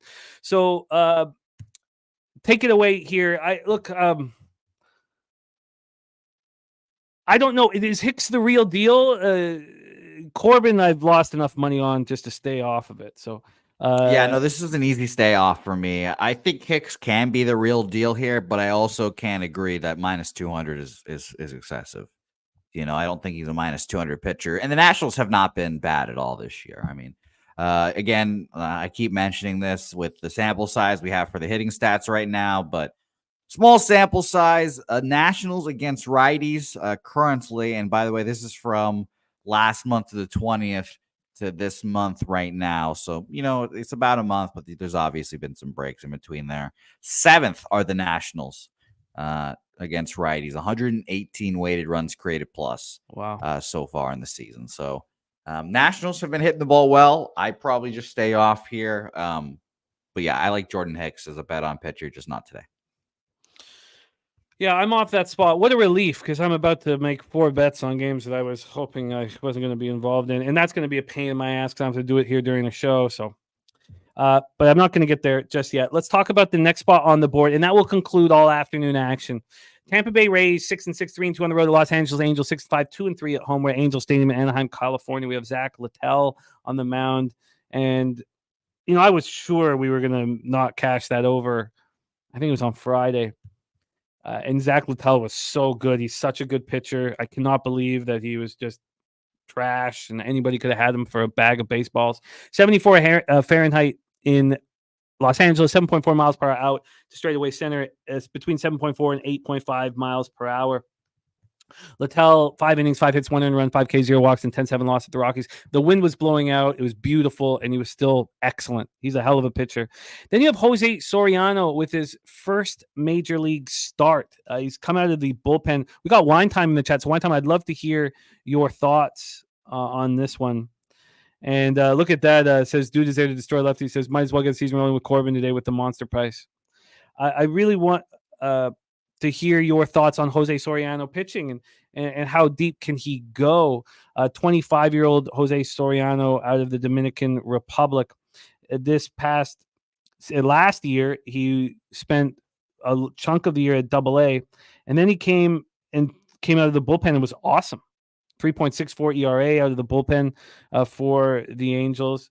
Maybe awesome is a little much, but I mean, that was such a bad bullpen last year, and he was like a breath of fresh air for them. 1.33 whip. So now I guess he's going to be a starter. This is a guy who in 2022 was in rookie ball. So he's come up very, very quickly. Jose Soriano. You are very kind. Thank you for the kind words, Brandon, my man. You've rocked with me for 6 years, and it means the world to me that you've stuck with me, man. It truly, truly does. So Rays, Angels, where we have an unknown on the mound for the Angels, and you have a known Zach Littell on the mound for the Rays, and he's going to pitch decent. There's been no movement at all on this total, 9 at minus 107 to the over. And then from a money line standpoint here, we have the Rays sitting at minus 115. They opened up at minus 121, so we've had 6 cents of movement to the Los Angeles Angels, which is a bit of a surprise. And then when we have the cash flow here, 82% of the tickets are on the Rays, and we've had 6 cent move to the Angels. And I don't want to fade Zach Littell. Wine Time says he's 3-1 back in the Halos officially. He's taking them here at plus 100. Said Ron Washington has really high hopes for Soriano. This is a big start for him, and if he can control the breaking ball early, he can be nasty. Hunter Engelhardt says Soriano throws an absolute gasoline sinker. Christopher Tatum liking the Rays here, says he hasn't bet it though. Hunter Engelhardt liking the Angels, and if he had to pick, he would want first 5. And then can you give us another update, Wine Time, on the state of the Angels bullpen? Take it away, Jose. Rays, Angels. Yeah, I think this one's going to be a stay off here, but you mentioned it again. The market, just, I know we don't have money flow on the action yet, but 82% of the bets on the Rays and opened up at minus 126, and now we're down to minus 113. I mean, it's tough. I don't want to fucking bet the whole fucking card. It seems like, but goddamn, it just seems like these spots are the market is trying to get people to back the Rays here, and then again, it seems like we should take the Angels in some form or fashion here. And Blind Time mentioned the bullpen's fresh. They didn't throw their good arms yesterday because they were losing the whole game. So that makes a whole lot of sense. Yeah. So yeah, it seems like it might be an Angels spot, but I truly, truly did not want to bet this game. Jesus Christ! how much money am I going to be investing in this card that I didn't find any of these early spots appealing? And okay, I'm going to have to make some moves here. Let's take a look at what's going on with this first 5 total. You can imagine that the Rays haven't seen Soriano. Maybe in the Dominican Winter League, some of them did, but this is a 4.5. It's minus 104 to the under. This opened up at 5. And it was there for 12 hours. Now, it wasn't a real 5. It was plus 105 to the over, minus 120 to the under. Wow. Okay. Bookmaker has a 5 for that first 5 right now. Still, it's a juiced 5 at minus 130. But yeah, I'm definitely looking at the Angels with a side eye, and I'm semi interested. If the line keeps moving towards the Angels, I'll be more interested, admittedly. Yeah, Professor Chris, I'll drop that again. And we didn't get a ton of information here, and I just hate that I got to get in all these bets here. And you know what? I might have to pull a Bobano. I might have to bounce out for a second and get these bets in. I've never done that. Yeah, you can if you'd like. I can set up our next game here. So we don't have much information. Again, Action Network not helping us. 8,613 tickets in, and they're giving us all they're telling us is that 82% of the tickets are on the Rays. That's it. That's the only thing they're telling us here. Okay, so this is what I'm going to do. I'm going to move on the Twins, the Cardinals, the Blue Jays, the Rockies. I'm going to move on the Angels, and I'm going to move on the first 5 under 4.5 in Tampa Bay, Los Angeles. I'm going to join you on the Blue Jays. That line is up to minus 116 now. So I will take that with you. I just think the market is telling us there again. It's Blue Jays money, and I don't want to have all this fucking money invested in all this shit here. I've had a rough couple of days, and again, that's why we thank God every day for putting Dan Kelly on this fucking earth and getting us that magic money, covering all my losses. Don't count chickens. Well, I hope the Heat won in overtime, in double overtime last night. Let's just don't count chickens. I don't watch that sport, so thank God. I don't need that stress. I'm going to set up this one at 6:10. And then I'm going to bounce out, and I got to get this in. I got to sit and focus and get these bets in. So, 6:10 p.m. Eastern, we have the Chicago White Sox 2-9, 1-5 on the road. The Cleveland Guardians 8-3, 1-1 at home. We're Progressive Field in Cleveland, Ohio. Eric Fetty going up against Tanner Bybee. Fetty's looked great this year. God, I'm just thinking of all the money I've lost on him. Yeah, Cord, I'll tweet it out. My man. So Fetty here. Oh God. Really highly thought of pitcher coming into the league, 8 years ago. He's been horrific, but he's looked very good now with Chicago White Sox, coming off a very good start, 2-1 loss at the Royals, 5 innings, 6 hits, 1 earned run, 4 Ks, 2 walks, 2.79 ERA, 1.45 WHIP. He's looked great. Tanner Bybee has looked very strong as well, coming out 4-2 win at the Twins, a 5 1/3, 5 hits, 1 earned run. It was a solo shot, 9 Ks and no walks. It was a great bounce back for him. He got off to a bad start, and the market was all over the Guardians and Bybee in that one. Let's take a look at the weather here in the land. Shout out to our guy, Ick Schnizzle. 57 Fahrenheit, 6.8 miles per hour in sort of right to left, between 6.8 and 5.1 miles per hour. Then let's get into the total here. I've got the first 5 total up. It's a 4. It's juiced pretty heavy to the over at minus 117. This opened up at 5. So that total of 5 was plus 104, minus 119 to the under. It lasted there for 36 minutes, and then the 4.5, and then the 4. So we've had a full run move towards the under, a big move towards the under. Then from a money line side of things here, we have Fetty and the White Sox at plus 195, and that's where they opened at 9:06 this morning. So there's no movement since that opening line. And then we get to the cash flow here for this one.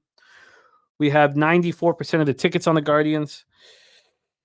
I mean, I get it, just fading the White Sox every day. And I know we don't talk about what happened yesterday. I don't really believe it's that important unless there's injuries or something, or there's a reason that we're talking about it. I think, my records changed in MLB when I stopped talking about what happened yesterday. 93% of tickets and 98% of cash on the under, in the market moving very, very quickly.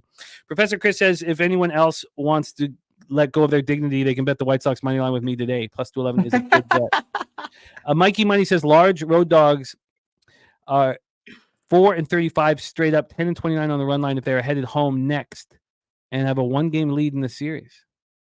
Wow. Okay, I'm going to bounce out for a second. So I'll be back. Jose, take control. I'll be listening, White Sox, Cleveland, and then you can begin setting up the Hendricks C spot, which I'm very, very interested in. So I'm going to do my best to get back by then. I'll be right back. Yeah, do your thing. It's very fun to watch old Jimmy the Bag put his bets in, especially when he takes 3 hours on them during Publipalooza. That was very humorous as well. But yeah, let's talk about Eric Fetty and Bybee here. We've got our guy, Mike M, saying that this is an under spot for him. And I get it. Fetty has been phenomenal, really. 5 innings, 6 hits, 1 earned run, 4 Ks, 2 walks, and a 2-1 loss at the Royals. A 3-2 loss to open the season against the Tigers, 4 2/3, 5 hits, 2 earned runs there on 2 home runs, 7 Ks, 1 walk. I'd probably lean under with you there, Mikey, as well. Tanner Bybee, very good in his first 2 starts. Last one at Minnesota, 5 1/3, 5 hits, 1 earned run. This is the first home start for him. And by the way, I don't have the bat actually with me around me, so it's somewhere around here, but I'll get it for you guys. Don't worry. But the bat, it's cold right now, gentlemen. The bat is cold, unfortunately. But yeah, I don't have a move on this game. I would probably lean under with you here, Mikey, as well here. And let me know, obviously, in the chat what you guys think about this game as well here. We have money information on this game, luckily for the total.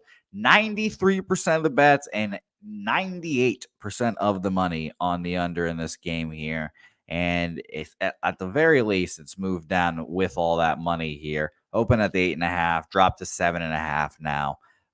Probably not for me here, but no thanks. No action for me here.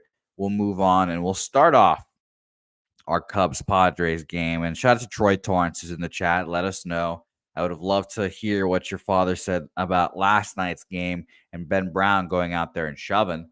Shout out to him. But Kyle Hendricks versus Dylan Cease. Oh, man, the professor's time might be up here. And back-to-back 5 earned run performances against good teams. The Rangers and the Dodgers are both solid, but it's not like he's getting a break here against the Padres here. And I know the Padres, we'll talk about their numbers this year against righties thus far. They are 13th, 102 weighted runs created plus against righties.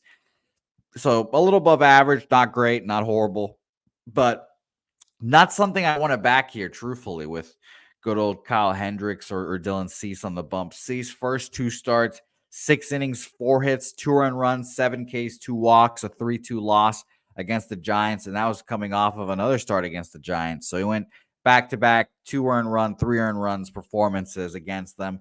it was okay. It wasn't anything, too special, but I ultimately, just couldn't get there with him here. Minus 137, minus 140 is a little juiced. And like I've been saying for this kind of series, the Cubs at this big dog price is pretty interesting to me.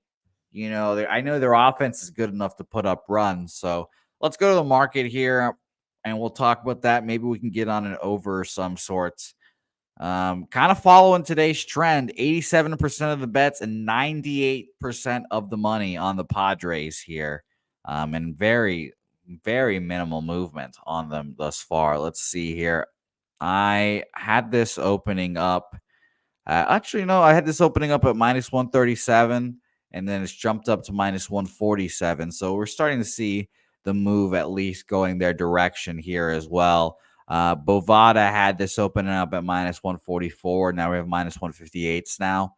So you can see it. If you're, like I said, a market hound like I am at times, that kind of takes you off the Cubs at least because all that money moving towards them. Totals wise, let's talk about that here now. 67% of the bets and 84% of the money on the over in this game. Very limited market move, it seems like, for the total. Let's double check here on my site because action openers are not reliable.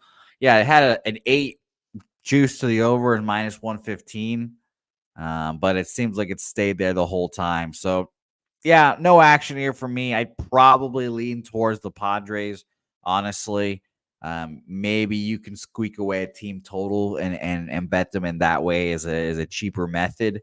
But I didn't want to bet this game either. So I'm off this game. We'll talk about our next game in here real quick. Wait. Actually, I'm back. Sorry. How'd it go? How'd the back? You look disheveled. You look disheveled. Here we go. Up, the mic just came unplugged too. Up, here we go. It's not. Let me get back to the mic here. It's not the way I start the day, Jose. It's not. I trust me. I have fucking 5 bets in, and 3 of them are in the fucking Rockies Diamondbacks game, and 2 of them are on the Rockies.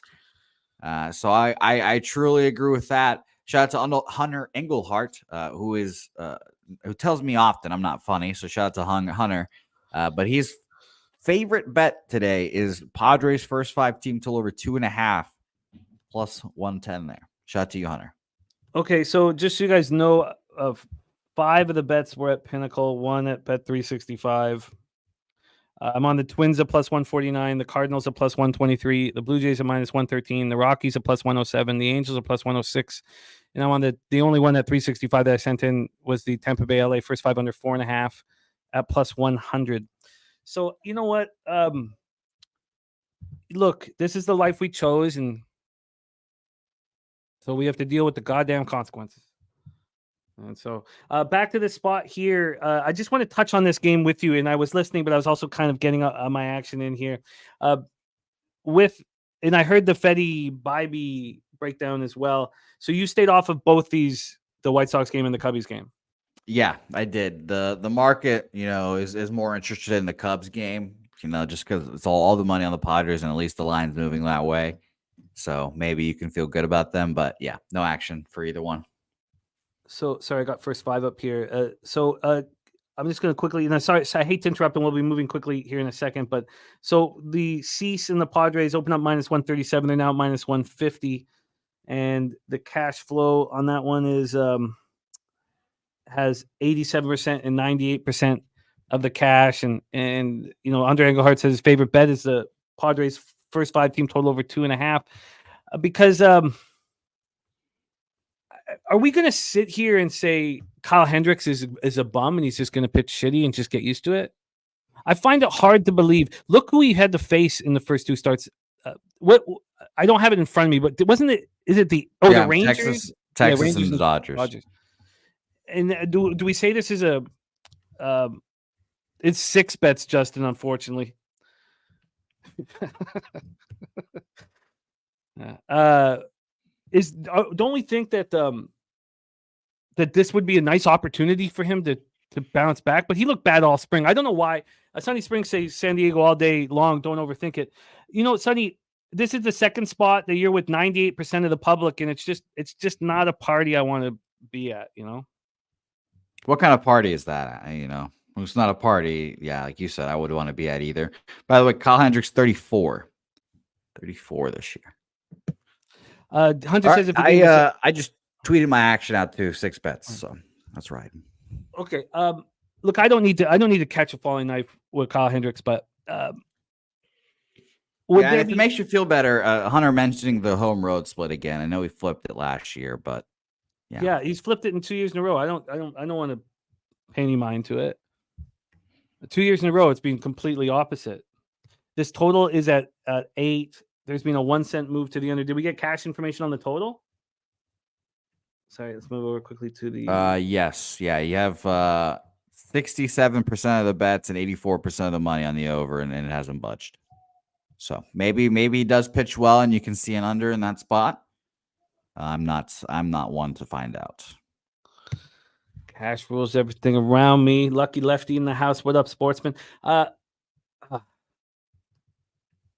And Standing on Money says you guys get Lynn under 2.5 earned runs. So Standing on Money thinks that he's going to deliver here. Yeah, I hope so. I hope that cash is where you come. Okay, sorry, we're going to be moving forwardly here in a second, and I'm sorry. I guess but I think that God, why am I? Is it just absolutely stupid to say Hendricks has looked so bad and he's going to start looking better right now? Is that just who am I to say that? Is that what you're thinking? No, it's not stupid. It's just obviously the Padres is the weakest lineup he'll face of the three, but they're still a good lineup. And again, I just don't want to pay for it's still like in poker, find you pay to find out what the person's hand is or whatever the fuck. I'm not willing to pay. Okay, well, I've got time to think on this. I don't know. Okay, I'll tell you what. Not only am I interested in the under, I'm interested in the Cubs. And what I'll do is I'm going to wait here and sort of see how the day starts as well. But I'm not going to sit here and expect Kyle Hendricks to be this shit pitcher. I'm not going to. So we'll see how it bangs out here. And do you expect Dylan Cease to be great this year? I mean, he's looked very good thus far. He looks okay. I think he is like the Joe Musgrove insurance because he looked horrible last night again. Mm-hmm. But it's just I think the Cubs offense is good enough to get to really anyone, So Cease is good, sure, but I think the Cubs' offense is good enough to get to him. Like I said, I think this is a first place squad against a third place division team. So I'd be more interested in the Cubs side, and then probably an over. Well, I can put this all together after the show. Sunny Spring says Hendricks is a pitcher I've targeted as a fade for years, and at 34, there's no reason to stop. Yeah, if you're getting paid, if it's working for you, I get it. I absolutely get it. Mally Mal says he thinks Hendricks' arm might be shot. Professor Chris says I'd like the Cubs at plus 131 or better. Close but no cigar. Okay. Yeah, I think I'd rather bet a Cubs team total specifically if I was betting the Cubs, but yeah. And you were saying that Mikey Money thought that White Sox Guardians game was a clear under? Yeah, he screamed under. Screamed under, but it's gone from 8.5 to 7.5, so I missed that one. Okay, let's roll on. Next up for us is 6:40 p.m. Eastern. Milwaukee Brewers 7-3, 4-1 on the road at the Cincinnati Reds 6-5, 4-4 at home. Yeah, saturated, no doubt. Great American Ballpark in Cincinnati, Ohio. Let's get into the line history here the weather here for this one. Just to get us rolling. In Cincy, we have rain and light rain. So this game is going to be pushed back. It's certainly going to be pushed back, and then it should be okay. But there's also drizzle at 9 p.m. Does RotoWire? Let's see if RotoWire thinks this game will go. They don't. So this game is not expected to go, but it doesn't mean we won't do our due diligence. 6.7 to 5.8 miles per hour in. And let's get into the line history here for this one. Wade Miley is in my starting rotation. Wade Miley has made me a lot of money. Wade Miley is not very respected. And I think he's a quality pitcher. This total is at 9. It's moved to 8.5, and it is juiced to the under at 8.5. So we have a half run move to the under, and it's juiced. From a money line perspective here, we have the Brewers sitting at plus 119. They opened up at plus 123, so very little movement on the money line. When we get into the cash flow for this one, we have no help really. 60% of the tickets are on the Reds. We have no help on the total, but we know it's moved a half run. Sunny Spring says Cincinnati is easy money with a dud like Miley on the mound. Again, and Jose can back it up. This dud has made me a lot of money in the last 2 years. Now, he missed most of spring training with the shoulder injury, and then he had the groin issue. His last start was just 3 innings for AAA Nashville. He struck out 3, allowed a run on 2 hits and 2 walks. He threw 55 pitches. So I think we can say that the limit for him has got to be 65. It can't be any more than that. So I don't know how long we're going to get him for. And then we have to trust the Brewers bullpen, which is pretty strong. Hunter Green, 2.53 ERA, 1.22 whip, 13 Ks and 10 2/3. His last start, 1 earned run over 6 innings, 6 Ks and 1 walk, 3-2 loss at home to the Mets. And this is his 3rd consecutive home start. This is a sweet spot, an absolute sweet spot. So I'd like you to touch on the Reds against lefties here, because this is a dangerous lineup at times. It still has Candelario expected to bat 4th, and Fairchild, how good is Fairchild? I mean, Encarnacion Strand did not get off to a great start, but he looks so dangerous in the box. What are you going to get from Will Benson in right field this year? Santiago Espinal playing at second. Look who's behind the plate, Luke Maye, who's terrible. Take it away for us here, Jose. This is an interesting one. If it goes Brewers Reds.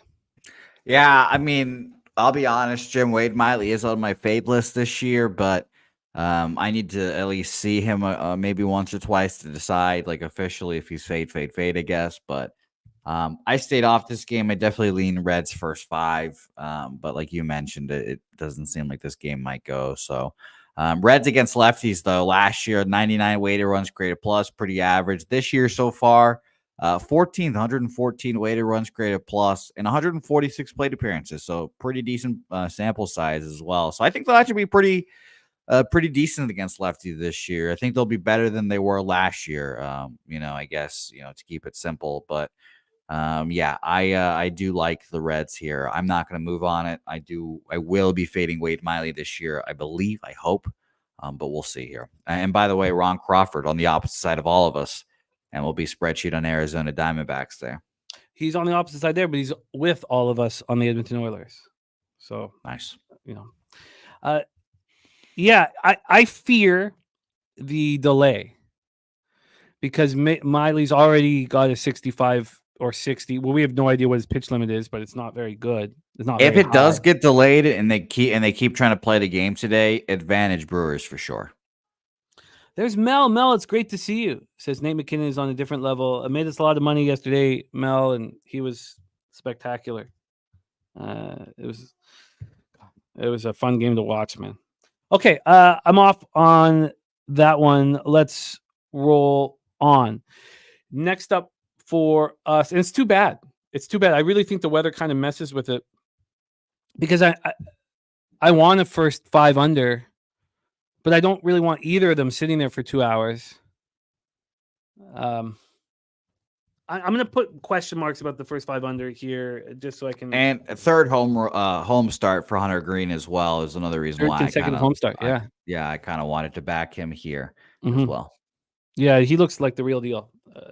We move on. And Doug says Yankees big. Let's get into it. Miami Marlins 1-11, 1-4 on the road. New York Yankees 10-2, 4-1 at home. And Hunter is on that first 5 under in Milwaukee, Cincinnati. That makes a ton of sense to me. Especially if but I'll figure that out. I'm interested. We're at Yankee Stadium in the Bronx here. Let's get into the weather. 55 Fahrenheit, 7.1 miles per hour in. Stays between 7.1 and 6.2 miles per hour. Let's get into the line history here for this one. We have Stroh Show at minus 208. Opened up at minus 208. That's exactly where he is. It's we'll see how much cash is on them, but when it's that big of a line, maybe it's just marked correctly. And I think that's sort of the situation here. I mean, Stroman hasn't allowed to run yet this year. This total sitting at 8.5. Opened up minus 101 to the under. It's now minus 106 to the under. So we've had a 5-cent move towards the under. When we get into the cash flow for this Yankees spot, you have 94% of the tickets on the New York Yankees. Again, the line's not moving. This total sitting at 8.5. And again, that 5-cent move to the under. And Troy Torrance says, I may be on alt lines. This is the sweet spot of the cash cow.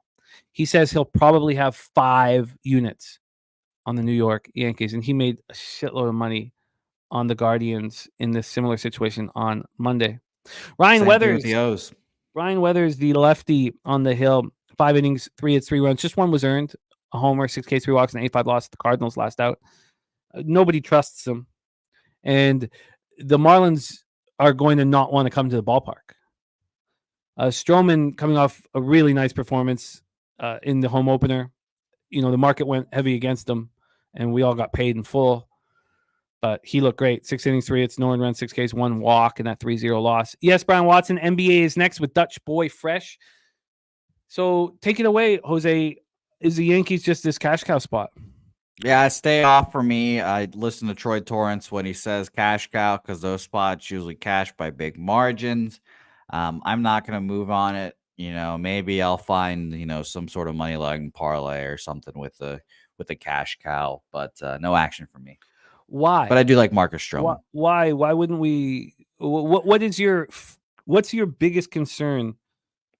Is it? I have no concern just bet wise, just because the only reason I'm not betting it is because I don't want to take -1.5s, -1s, etc. because of my shit record with them in the past years. I mean, I do fully expect the Yankees to win like 7-0, something like that, whatever it is. But it's just I don't bet my run lines. I don't want to lay the juice. And then Marcus Stroman strikeouts I don't want to do. So yeah. Yankees on the run line here for me. And quick expectation on the Yankees versus lefties this year. Are they going to be behemoths? Probably. I mean, they're so far, again, we're all speculating, but so far third, 150 plate appearances again. So that's a good amount of plate appearances to go off of here. I would say over 150 is probably my mark. 138 weighted runs created plus, and the only 2 teams in front of them have 78 and 81 plate appearances against lefties. So yeah, they've been smashing them. And by the way, second or I guess you say fourth on that list, Pittsburgh Pirates tied 138 weighted runs created plus with the Yankees. They're also smashing lefties. So make your note there. But yeah, I like the Yankees here. I'd take a -1.5 with you, but I'm off. I'm going to be on them. I'll be riding with you, Troy, and Coochie Destroyer. Also, Yankees run line. Yankees team to lower. Kucherov fan. Big Kucherov fan. Loves Nikita. And Nikita had another assist last night. The Lightning, we got to that Lightning and Leafs together. I had a monster day in NHL yesterday, and it was because of us working together.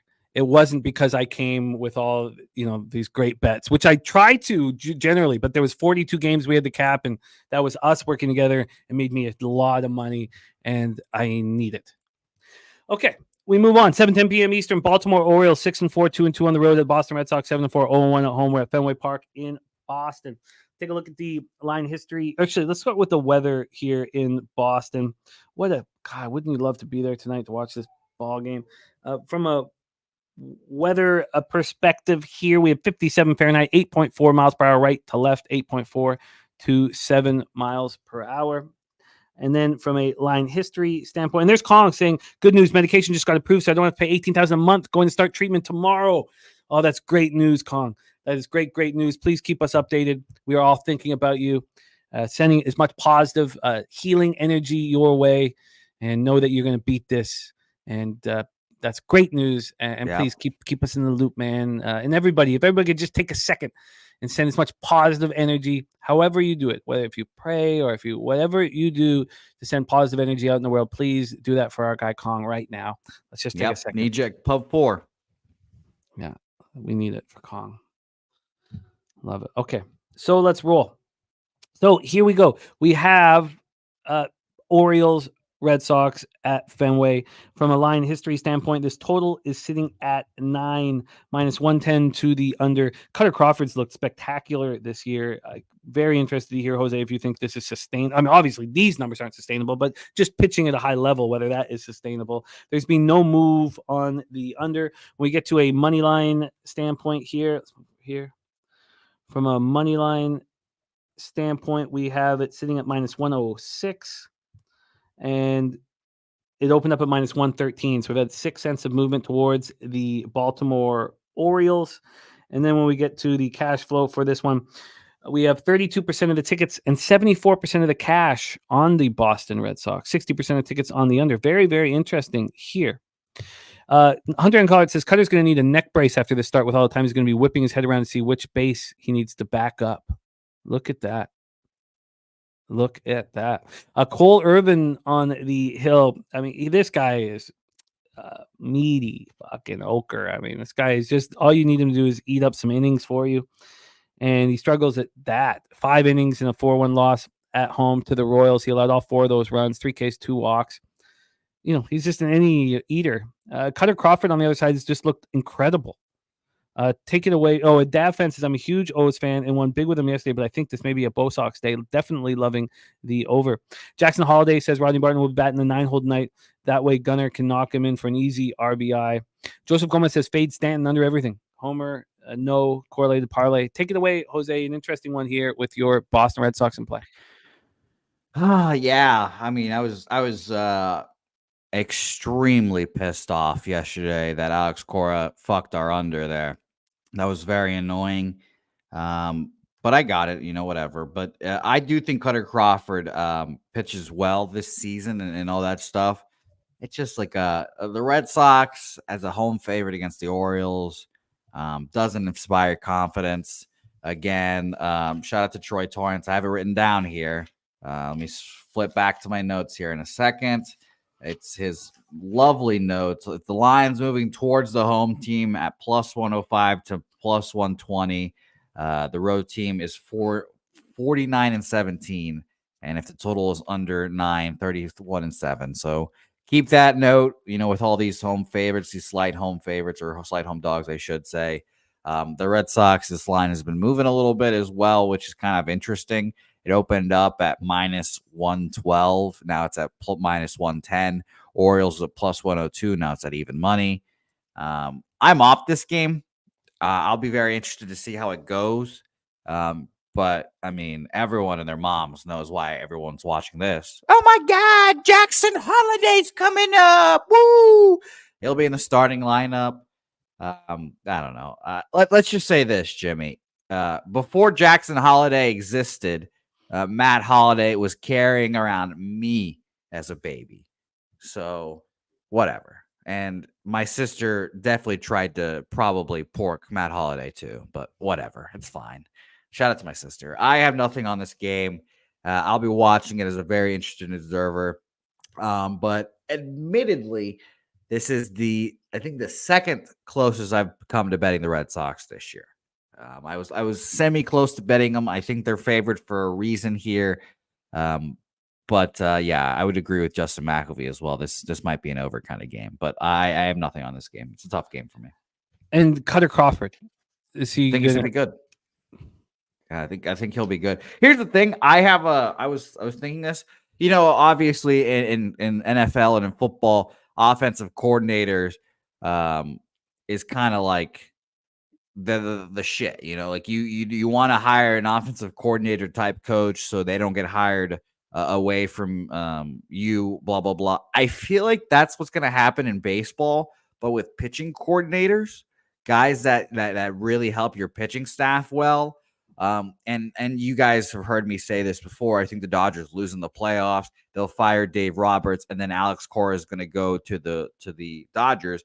And once that happens, I think that either Andrew Bailey or Jason Varitek become the Red Sox managers, and Andrew Bailey has been a wizard when it comes to pitching. He got the Giants pitching staff to pitch a lot better. He's come to the Red Sox. Our starting pitching has been surprisingly good this year, especially the young guys. So I, kind of expect an over kind of game here, but I do think Cutter Crawford and the strides that he's made are like tangible things that will continue on in the future, and same with other Red Sox pitchers. But no action for me. I just received a message from Alex Pavone. Oh boy, he's on all of those bets that we just made. Come on, Pappy. Come on. We need to have a good day, Pappy. We need to have a good day. Okay. Justin McKelvey, stacks play days, the Orioles over 9. Rodney Barton says, wait until you see Kobe Mayo. He said, next one to be called up. I'll watch him smash the ball 800 feet the other night for the Norfolk Tides. The Norfolk Tides, now I know it's going to be a little less. Oh. I've never seen a minor league team like this in my entire life. I mean, my friend Matthew, who you met, is going to live in Norfolk very soon. And I told him, dude, you just have to go to the Norfolk Tide games. Wow. Okay. We roll on. Brandon Cummings likes Jackson to get a strikeout in first at bat. Welcome to the next level, rookie. Oh God, it's going to be fun. I'm going to stay off of this spot here. The bigger bets are coming in on the Red Sox, and they're just simply trying to fade Cole Irvin. But Jackson Holliday's first game. I don't think they win tonight. I think everyone's going to be wrapped up in Jackson Holiday, and I think the Orioles will take their eye off the ball in this situation. I think that will be a partial thing as well. I think Cole by the way, vulnerable. I'll put Red Sox here and as a question mark and look at it a little bit more as we get. I will say two things real quick. One, I was thinking, I wrote, and I like McElvey's over, but last night I wrote down I lean under and I lean first 5 under. Because the Red Sox against lefties this year, I don't think are going to be that good. Now I can mention their numbers. I think they were about 99. Yeah, 96 weighted runs created plus. So about even average, but I think they're going to be worse this year because their lineup is predominantly lefties. And then one of our best hitters, I wouldn't even say that, Trevor Story, fucking breaks his shoulder immediately into the season, and I just don't think that's going to help. So that's just another bat down. So I think they'll be vulnerable against lefties this year. Yeah, I'm going to need more time on that spot, but at least it's a late start. Let's move on. Next spot on the board, 7:20 p.m. Eastern with the New York Metropolitans, 4-7, 3-2 on the road. The Atlanta Braves, 7-3, 4-1 at home. We're at Truist Park in Atlanta, Georgia. Let's start with the weather in Atlanta. 69 Fahrenheit, 8.7 miles per hour in. Stays between 6.9 and 8.7 miles per hour. Let's get into the line history here for this spot. Well, what the hell are we going to get from Winans? Winans right now and the Braves open up at minus 163. They're now minus 156. So we've had 7 cents of movement towards the New York Mets and Jose Quintana, who has been good and accountable and no reason not to support it. There's our guy TJ in the house star, the gift play of the day. You're going to see a lot more of him here as the baseball season moves forward on Pub Sports Radio. From a total standpoint, sorry, get this up here. From a total standpoint, we are sitting. By the way, TJ is on all the dogs in the first 4 games. So that feels like we're all in the same. Why? It's gonna be stressful. It's not. I'm always a little hesitant after a monster day, and I'm hesitant after a shit day. So I'm not. Oh man, more. But we've had 3 cents of movement towards the under in this one, from 103 to 106. Okay, so let's start with Jose Quintana. He's been very good. Last start, 3-2 win at the Reds, 5 2/3, 5 hits, 1 run. It was solo shot, 4 Ks, 4 walks. I trust him. I really do, implicitly. And then we have Alan Winans. Let's get up Alan's information here. I have no idea what the hell Alan is going to give you. He's a journeyman. This is a 17th round pick, not a highly thought of prospect. He's earned this opportunity, and Anthopoulos is always very good about giving those guys who've earned opportunities their flowers. He's been in Gwinnett this year. He's made 1 start, went 5 2/3, looked good, 2 earned runs, 5 strikeouts, 1 walk. Last year in Gwinnett, he started 17 games, got into 23, he was 9-4 with a 2.85 ERA, 1.08 a WHIP, and last year he went up to he made 6 starts with the Braves. You may remember him. He wasn't very good. 1-2, 5.29 ERA, a 1.40 WHIP. So the question is, is this guy a AAA pitcher? or can he pitch in the show against a somewhat weak Mets lineup? My dude says, I like Brave team total over 3.5. Quintana gets rocked in Hotlanta. Says last year he didn't look at all pitching in Atlanta. Also, he has 2 good starts in a row. Won't do 3. Jared White looking at Mets first 5. So take one look at the cash flow and then hear what Jose thinks about this spot. 26% of the tickets and 75% of the cash on the New York Mets. Jose, we just watched Tommy Henry shut down this Braves lineup. I mean, are they a little more susceptible to lefties right now than they have been, or is it the cooler weather is not helping their offense? What are your thoughts here? Can Jose Quintana calm them down? Floor is yours.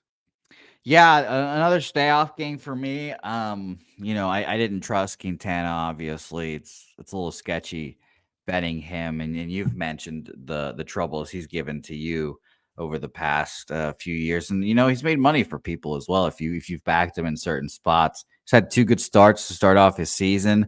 We'll mention his starts last year against the Braves. By the way, he has not beaten the Braves in a game he's pitched since 2018. So very interesting. He's had 2 starts in 2023, lost 7-0, lost 6-0. One was 5 1/3, 9 hits, 5 earned runs there. The other one was 6 innings, 4 hits, 1 earned run. Not bad. He went against them twice in St. Louis as well. 5 innings, 7 hits, 4 runs, only 2 of them earned.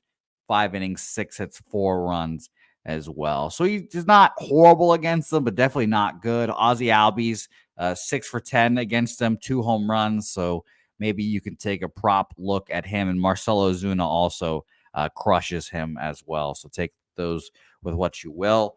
I think of all the teams that get affected by the cold, I wouldn't be surprised at all if the Braves were the one that is the most affected by the cold. As a Venezuelan person myself, I can say the cold sucks dick and balls, and I'm sure Ronald Acuna does not like the cold. But they were first last year against lefties, and this year so far, pretty sucky actually. 106 plate appearances, 79 weighted runs created plus. So, thanks. Oh gosh, it was very cold. It was very cold when they were in Chicago when they were playing against Southsiders. It was very, very cold. And I think half their lineup is Dominican, Venezuelan, or something of the sort. So I just honestly think like Ronald, Ozzie, Marcelo Ozuna, all of those guys are like, fuck this. We don't play in the fucking cold. And so I think their offense will heat up as it gets hotter, obviously. But I just think the Braves are a team you just bet the overs in their games and hope that their pitchers, who all are going to be, guys we don't know or trust very well, give up runs and their offense make up for it. But yeah, there's nothing here for me, unfortunately. Because of the fear of what the Braves are going to do to Quintana, and they haven't gotten off against the lefty yet, and I have no idea what the fuck Winnis is going to do. Winans, yeah, I hear that. And Mikey Money says divisional medium faves in the same series are 49-7 straight up off a loss or a 1-run win, winning by an average of 4 runs. Okay, I'll leave that off. That's fine. We got 2 games left, and we have another young pitcher in Spencer Arrighetti on the hill for the Houston Astros. And my dude said it's supposed to be 75 degrees in Atlanta today. I thought it was cooler than that when I looked at it. Oh, yeah. You mean today. And we have light rain coming late, but 69 at first pitch, down to 64. Let's roll. We have Kauffman Stadium in Kansas City, Missouri. Royals, 4-0 going to that game yesterday. Astros 4-8, 2-3 on the road. Royals 7-4, 6-2 at home. We have Spencer Arrighetti going up against Seth Lugo, who's been excellent. He's been very, very good. Now, it's easy when you are at home against the White Sox. Now you're at home against the Astros, who aren't really lighting things up at this point. But 1-0, 0.71 ERA, 1.03 WHIP to get things started. Let's talk about Arrighetti. Let me find where I've got him here. Come on, Arrighetti. Here we go. Spencer Arrighetti. Now, he's a higher thought of pitcher than Winans. He 6th-round pick in 2021 out of Louisiana Lafayette. And, a young kid, guy here, 24 years old. And he has already pitched 2 starts in Sugarland at AAA. He went 8 1/3 total, out 7 hits, 2 earned runs, 10 strikeouts, but 7 walks. And the K to walk ratio has always been a problem for our Arrighetti. Arrighetti in 2023 in Sugarland had 62 strikeouts and 36 walks. I can't see a start that he gets through 5 innings here. I just feel like that sort of trying to be too perfect is really going to follow him here into the show, which means that if Seth Lugo can keep the Astros bats down to a minimum, that the Royals should be alive for at least 5 innings at least. Right now, Lugo and the Royals are plus 107. They opened up at plus 105. So we've had a 2-cent move towards the Houston Astros. When we get to the total here, we're dealing with a 9.5. It's a 9.5.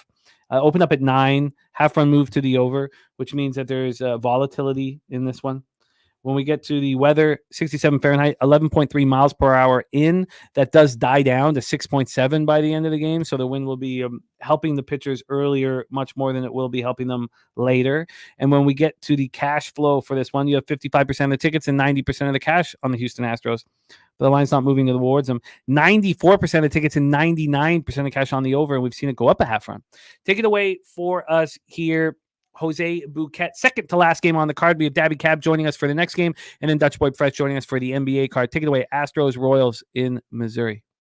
Yeah, so I asked my source inside the Astros about Spencer here. I didn't get much. I just got told he throws 95, 5-pitch pitcher. My guy never faced him, but he's gross apparently. So I was like, okay, thanks for that. But I think he's vulnerable here, and I think this is another one of those market moves. Again, Jimmy, where we talked about in the beginning of the program here. We'll go over it one more time here. 55% of the bets and 90% of the money on the Astros. This opened up at minus 130. Now we're seeing minus 115s basically across the board here. So I think the Royals are very live in this game. Again, I've said for a good portion of the season now, I think the Astros are going to be a fade team this year. And I said that this might be the last year of their dominance, et cetera, et cetera. So I think I'm going to end up on the Royals full game here. Now, again, the Astros broke our fucking hearts last night, and that was really annoying. But I don't think the Astros bullpen is as good as it once was.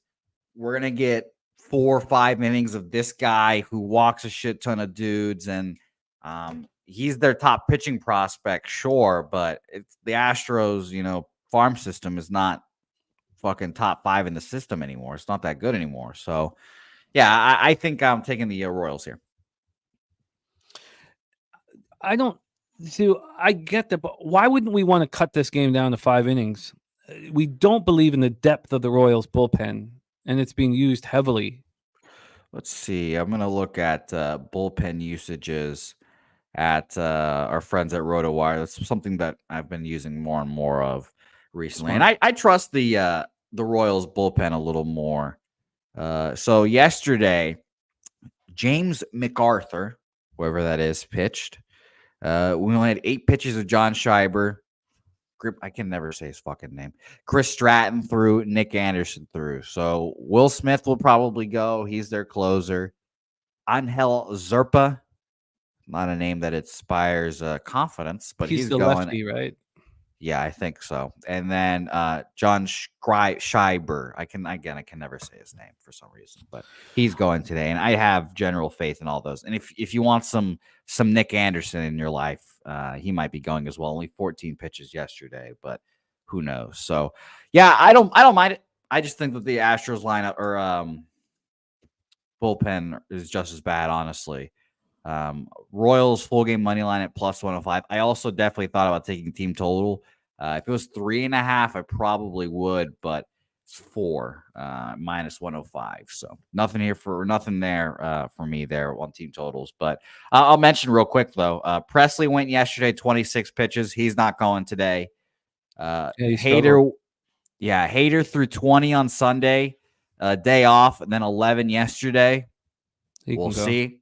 We'll see. And then Brian Abreu threw 11 and 19 Monday and Tuesday, 30 pitches. I doubt he goes as well. So that leaves us with Brandon Bielak. He didn't throw yesterday.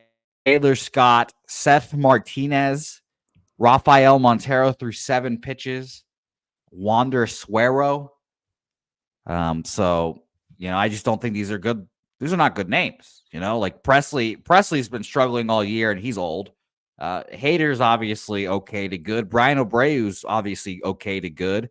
But Abreu's not going to go today. I'm fairly confident in that. And if Josh Hader comes in the game, then we're already fucked, I guess. So, yeah, I like the Royals here today. I'm on them full game.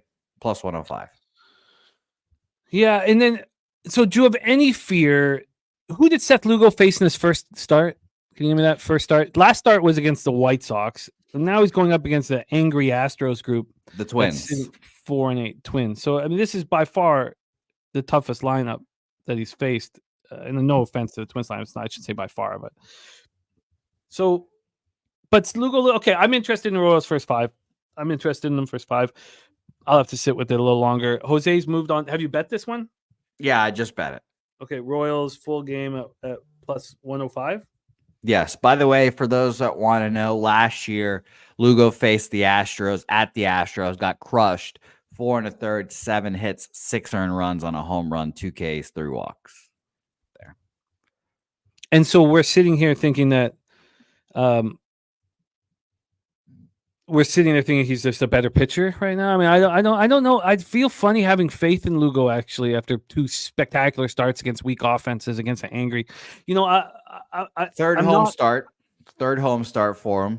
That's nice to make you feel better. I know what words to say to massage you here, Jimmy. I know what words to say. I like that. Third home start. And Daby Cab, I know loves saying this, but guys making their MLB debuts, just scary. Just not something I want to back here. Now, again, that's why the fact that Seth Lugo is kind of concerning. Definitely, I was looking at that 4.5 minus or plus 105, or sorry, minus 105, I believe, for the Royals. I sat there for a long time thinking about it, and especially because the market, ticked up as well for the over. So it seems like there's going to be runs in this game, but I'll roll with the 10-cent difference. There we go. All right. Let's rock into our final spot on the board.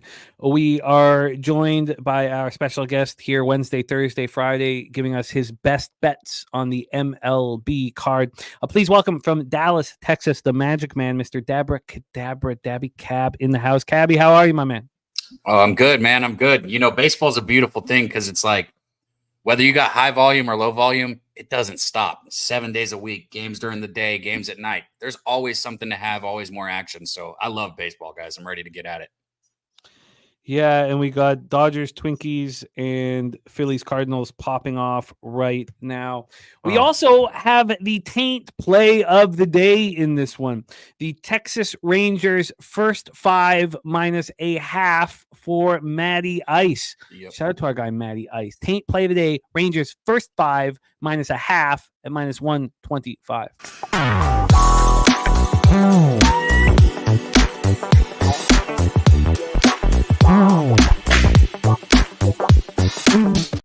We are in Globe Life Field in Arlington, Texas for this one, and the roof will be closed. It is chilly in Texas today. 58 Fahrenheit at first pitch. Here we go. A's, Rangers. We have Ross Stripling. Ross Stripling has looked pretty good.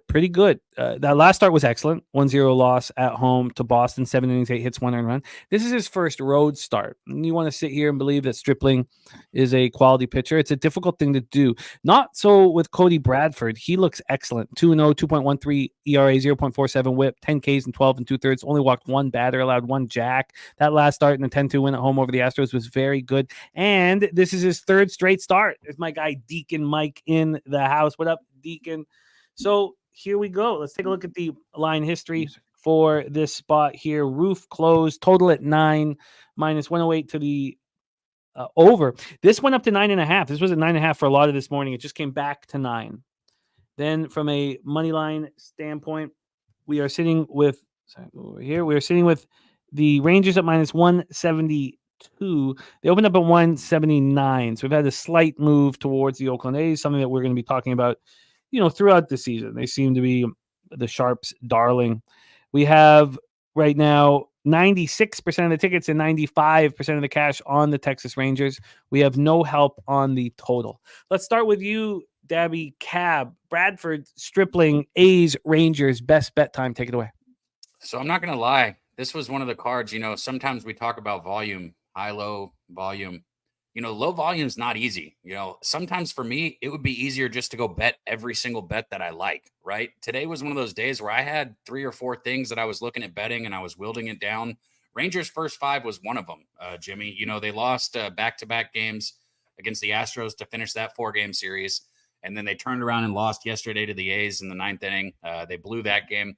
Look, I'm going to say this for the Rangers. As much as like Jose likes to joke about me being a fan, and as much as I kind of do want him to win, they're in a bad situation right now. Okay. Their starting pitching is not good.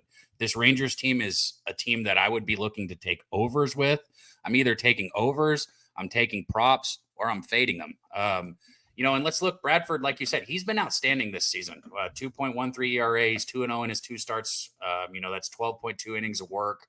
He's only given up 3 earned runs. My favorite thing is that he's only walked 1 batter and he's got 10 strikeouts in those 2 starts. So he's got a good K to walk ratio. But last year I watched him pitch plenty. He split that time between starting and relieving. He had 20 appearances last year. 8 of them were starts. He threw 56 innings. He gave up 56 hits in those 56 innings. He still only walked 12 batters with 51 strikeouts. So his K to walk ratio is something I can get behind. But he had a 5.3 ERA. Bradford's not a bad pitcher. He's just, if Bradford is your number 2, your team's in trouble. That's what I'm trying to say here. And right now, he's the Rangers' number 2 behind Eovaldi. Because, I guess maybe you could say Dunning, but it's got to be Bradford. So all that being said, I think the Rangers are in a situation where they need to win this game, even though it's early in the season, because they know it. It's for morale. When I say need to win, obviously this has no implications for the end of the season. We've got 162 games, 163 games. But I'm talking about right now, the Rangers need to win this game as a bounce back spot. So I like the Rangers' first 5, but I'm going to stay where I've been. Okay. I've been taking Seagers over 1.5 bases. He's played 9 games this season. All right. He's cashed that in 5 of those games. Anybody that follows me knows that I've been on all 5 of them. I am 5-2 when I bet his prop this season. He got a rest day yesterday. He got a day off yesterday. He's only 1-5 against Stripling. So he's only seen him 6 times and he's only got 1 hit. That's not a large enough sample size for me to get worried. Ross Stripling is one of those guys where also you touched on it. He's been throwing great this season. But last year, and only 89 innings of work, he gave up 104 hits. So he's somebody that's going to give up more hits per inning. He was able to give up 20 home runs last season, which isn't, it's not good. And this Rangers lineup, as much as I talk about how bad their pitching is, they're hitting 277 as a team. They only have 10 home runs right now. Seager's been a huge part of that. If you pull up Seager's numbers, Seager right now is hitting 368. So if you're wondering, why do you keep going back to it? Because he's got to cool off. Here's why I keep going back to it. And I want to make sure that you guys understand this. He has 1 home run and 1 double right now. This is a dude that can hit for power, and he's not doing it yet. Now, 1 home run and 1 double is not like something to be worried about, but he's going to break through and he's going to start getting more extra base hits. Right now, he's only got 2 extra base hits, and I've still been able to go 5-2 cashing his prop. That's outstanding. I'm going to stay on it till he starts getting those extra base hits. Corey Seager over 1.5 bases, minus 125. You got it. Dodgers are up 1-0 already.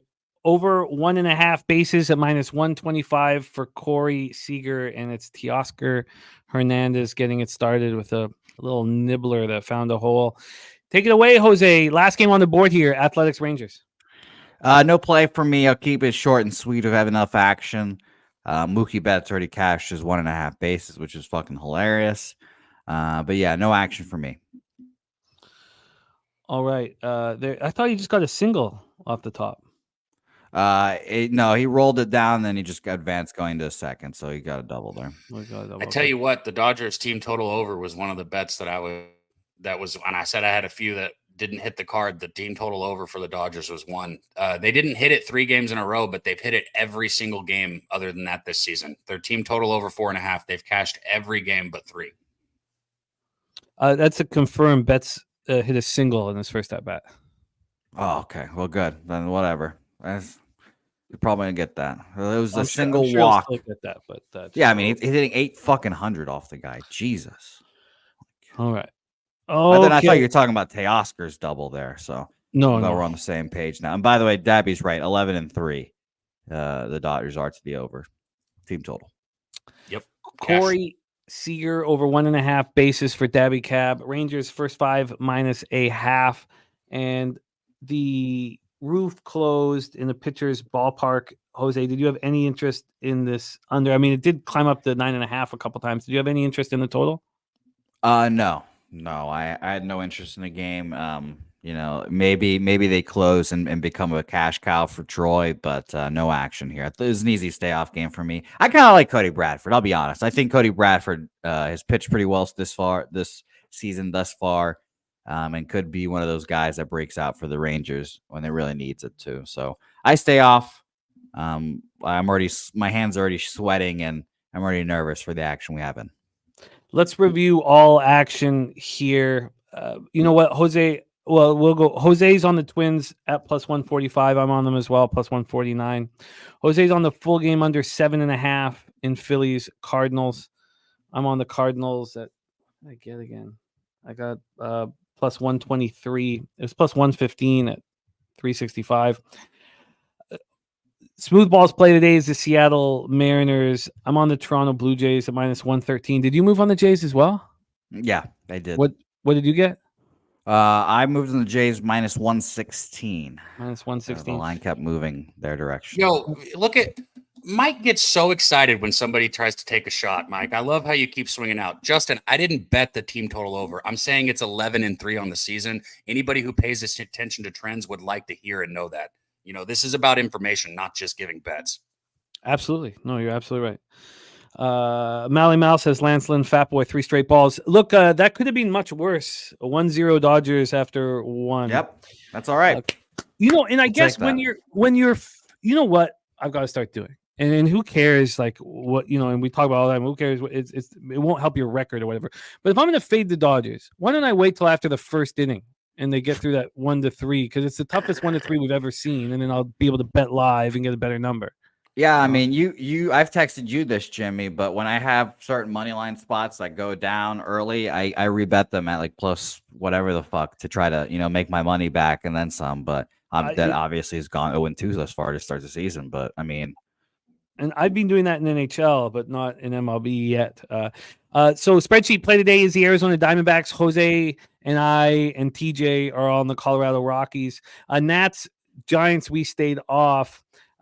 We're on the Angels. Did you move on the Angels too, Jose? Did you make the Angels? did I move on the Angels? No, Yeah. I did not. Okay. I'm on the Angels. I got in on the Angels at plus 106. I got the Rockies at plus 107.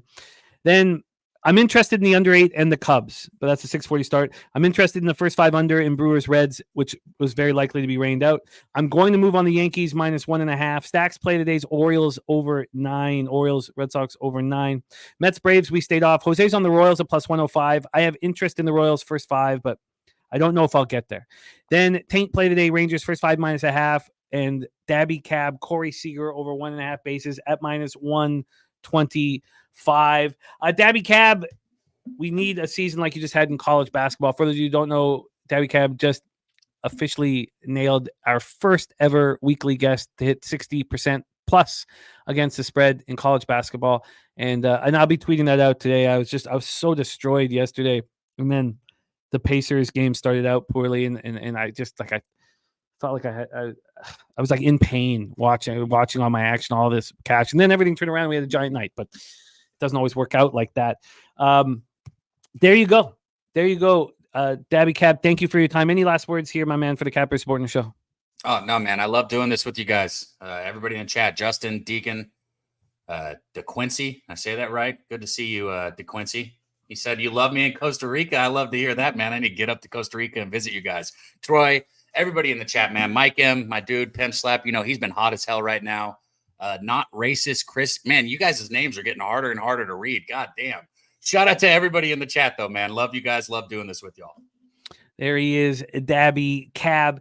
It is a reprieve after a 42-game, 4-hour card. We move on to NBA right now. We have an 8-game card in NBA coming off a 3-3 day, which I'm so angry that it wasn't more successful. Jose, my man, thank you for rocking MLB. We will be back at it tomorrow, and I'll be in touch with you throughout the day as we're on a lot of the same action here. Yep. And is that going to work? Go back, go! Yeah! And we are tied up at 1 in Minnesota. Thank God. You're like 2 seconds ahead of me. So I was like, I don't know what happened, but thank God. Edward Julian, we believe. We're in this, guys. It's okay. Trust the markets. We're in this. It's fine. Everything will be okay. All right. Oh, my God. Thank God. We need it, guys. Thanks, everyone. Fucking go get it. Kongs, good luck with your fucking health insurance shit, because I know it's a fucking battle, Kong, and America doesn't have the best health insurance. So fucking go out there, battle. Praying for you, Kongs. Nice to see new names in the chat. Tatiana in the chat. Nice to see you, Fuentes Nosotros. I don't know, that name doesn't really make sense, the Nosotros part at the end, but whatever. We get it. But I'm not going to keep Dutch waiting any longer. Appreciate all you guys. Let's get after it. Phillies are also up 1-0. This is going to be just a horrific sweat. Just Mac, we want the boys know it. Ricky, Kong will be thinking of you, man, nonstop. Love you, dude. By the way, I'm halfway through Boys in the Hood. Oh, nice. Yeah, they I don't know if actually I'm halfway through. They just became adults who are apparently in high school. They look like fucking 80-year-olds. What the hell? And radio's in this movie. It's fucking hilarious. I can't see that guy in anything but radio. So shout out to radio. Yeah, I didn't even know what movie you're talking about there, radio. Now I do, because that's what they were calling Scotty Barnes, right?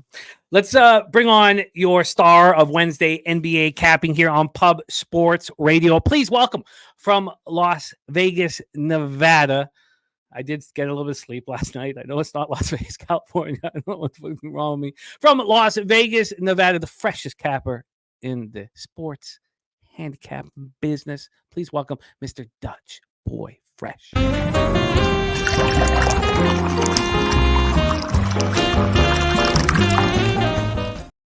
Dutchy, what's good, man? How are you? Jimmy the motherfucking bag. The NBA is a hell of a drug. And you looking at the plug. Yeah, man. Everywhere I go, the marijuana follow. So be sure to hit that motherfucking like button like I'm hitting this plane. A Boston Tea Party. Get you right where you need to be. Yeah, man. How you doing, Jim? I'm doing good. That does sound delicious. I'm already stressing out. But I'm coming off a big day and very upset at what I did in NBA yesterday. It really felt like it was an easy card. And no, I did great live. Live was just perfect. I don't know how anybody could have lost money live last night, with the Pelicans coming back and the Timberwolves coming back. And they didn't move off that 5.5, even when they were way down, but still easy cashers there. Got in the Pacers. Well, I didn't move on those two. I wish I did. I moved on the Pacers minus 4.5. They won by 20. I got the Thunder plus 11.5. They win by 5. And then I got the Jazz plus 24.5 after the first quarter. But I didn't cash the full game. Spreadsheet play today here is on Orlando Magic. I'm looking forward to get to work here. We have a real nice 8-game card that we can attack, and there's a lot on the line. Let me just get some of these things off. Jose Soriano, we don't need anymore. Let's get Winans. AD having this fucking period last night kind of took me on a bad term. Like I just knew when that came out. Then Phoenix didn't show up, but yeah, I mean, I seen Milwaukee pretty clearly. I got in on that real early, but I didn't expect Phoenix to get routed like that. That was very surprising to me. I had to get the Bucks at -2. Okay. I was late, and a lot of times I'll just not move, and I'm very thankful that I did because it was plus 2.5 when the show ended, and then I was like, you know what, I got to still do this at -2, and it's not a comfortable thing when you get 4 points worse than all of your friends. Let's get this all set up here, and we are good to go. One more thing I got to do here, and then I got to get the lineup change. Okay, we're good to go. Let's get to work and let's get that cash. We start at 7 p.m. Eastern. We have the Memphis Grizzlies 27-52, 18-22 on the road at the Cleveland Cavaliers 46-33, 24-14 at home. We're at Rocket Mortgage Fieldhouse in Cleveland, Ohio. Over the past 5 games, Memphis has been playing okay. Now, they're on the second half of a back-to-back, and the Cavaliers are much fresher. The Grizzlies, second half back-to-back, losing 102-87 at home to the Spurs last night. I don't know why I was afraid to back the Spurs, and I maybe it was just the weight of capping 42 games. It was a mistake. The Spurs completely took over that basketball game. Memphis shooting 43.2 from the field over the last 5 games and just 30.1 from 3. The thing is, the Cavaliers are shooting horrible too. 34.2 from 3 over their last 5 games. They're 1-4 over that stretch. 47.7% from the field. 12th fastest pace in the league at 99.4 possessions a game. The Cavaliers coming off that 120-118 loss at the Clippers on Sunday to finish up a 1-4 Western road trip. Let's get into the line history here. It's not a good spot to back a team back from a trip, but they flew on Monday and they had Tuesday off. And we talk about that all the time when a team comes back from a Western road trip and they fly and then they play the next night. Then they're in shambles. At least they had that day. We have this total right now. We're going to be using a Pinnacle market moves at 213.5. This opened up at 211, so we've gone up 2.5 points. From a point spread perspective here, we have Cleveland minus 18.5. There's been no movement on this 18.5. And then when we get to the cash flow for this one, you have 88% of the tickets on the Memphis Grizzlies, and that's why this line isn't moving. You have 62% of the tickets on the under, and it's gone up. Take it away for us here, Dutchie. Grizzlies, Cavaliers at Rocket Mortgage. Yeah, man. Shout out to our guy, Justin, Jeff, Marcus McCarthy. I see you, my dude. Yeah, this game, I mean, goddamn. I mean, one team cares about this game. One team needs this motherfucking game. But one team's also favored by 2 touchdowns, 2 extra points, and a fucking field goal to cover. God, it's a big, big number. The Cavaliers have fucked around and lost 8 out of the last 11 basketball games, moving in and out of injuries throughout the year. But Donovan Mitchell has been in and out of the lineup so much. We talked about it plenty of times. He's a key guy, man. He's a big piece to what they're doing, and him going in and out of lineup just fucks up other people's rotation. When he's not out there, obviously you're gonna see a lot more LeVert, a lot more Garland being offensively demanded. When Mitchell's out there, Garland needs to take a back seat. LeVert's not gonna get as many touches as he wants. This seems to affect, things up and down the rotation, in my opinion. So we've seen it now really affect the Cleveland Cavaliers. And at this point, I'm wondering to see what this team's going to be in the playoffs. So I think they handle business tonight, Jim. It's a nice spot for them, but this is a big number. I mean, this might, maybe first half, maybe first quarter. But I'm going to stay away from this, but it's definitely Cavaliers. I mean, they're fighting for a 4th seed here. They're damn near giving away what they accomplished for 3/4 of the season here in this last quarter of the season. I mean, they've been real bad. So I think they put it on a really bad Memphis team who's they ain't playing nobody now. They gave up on the season. So all their guys, anybody that's got a name on the jersey that's going to be there next year ain't playing. So a lot of tryhards out there. 18.5 points. That's disrespectful. So I would never lay 18.5 in a basketball game, but I do think the Cavaliers handle business at the crib. It's just, this is not comfort.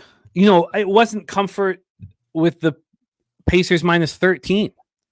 With a minute and a half left, I'm still sitting, 4 inches from the screen, right, stressing out. It's just these big spreads when the game's meaningless. It's just not a fun thing to be involved in. Threes and shit. Like one team ain't even playing. It's just disgusting that last minute. Like Utah last night. Like, it was so close. Like 1-3. Like, yeah, I was sweating that last night too. Because I had the plus 14.5. I lost that.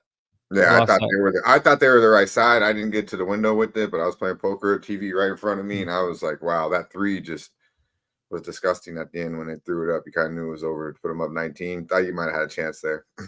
I did get in plus 24.5 to cover everything. That's beautiful. But yeah. Let's roll on. This is a spot I want to move on, but I wanted to talk to you about it before I bet it. Toronto Raptors 25-54, 11-27 on the road. Brooklyn Nets 31-48, 19-21 home. First, I wanted to know, is Cam Johnson going to play?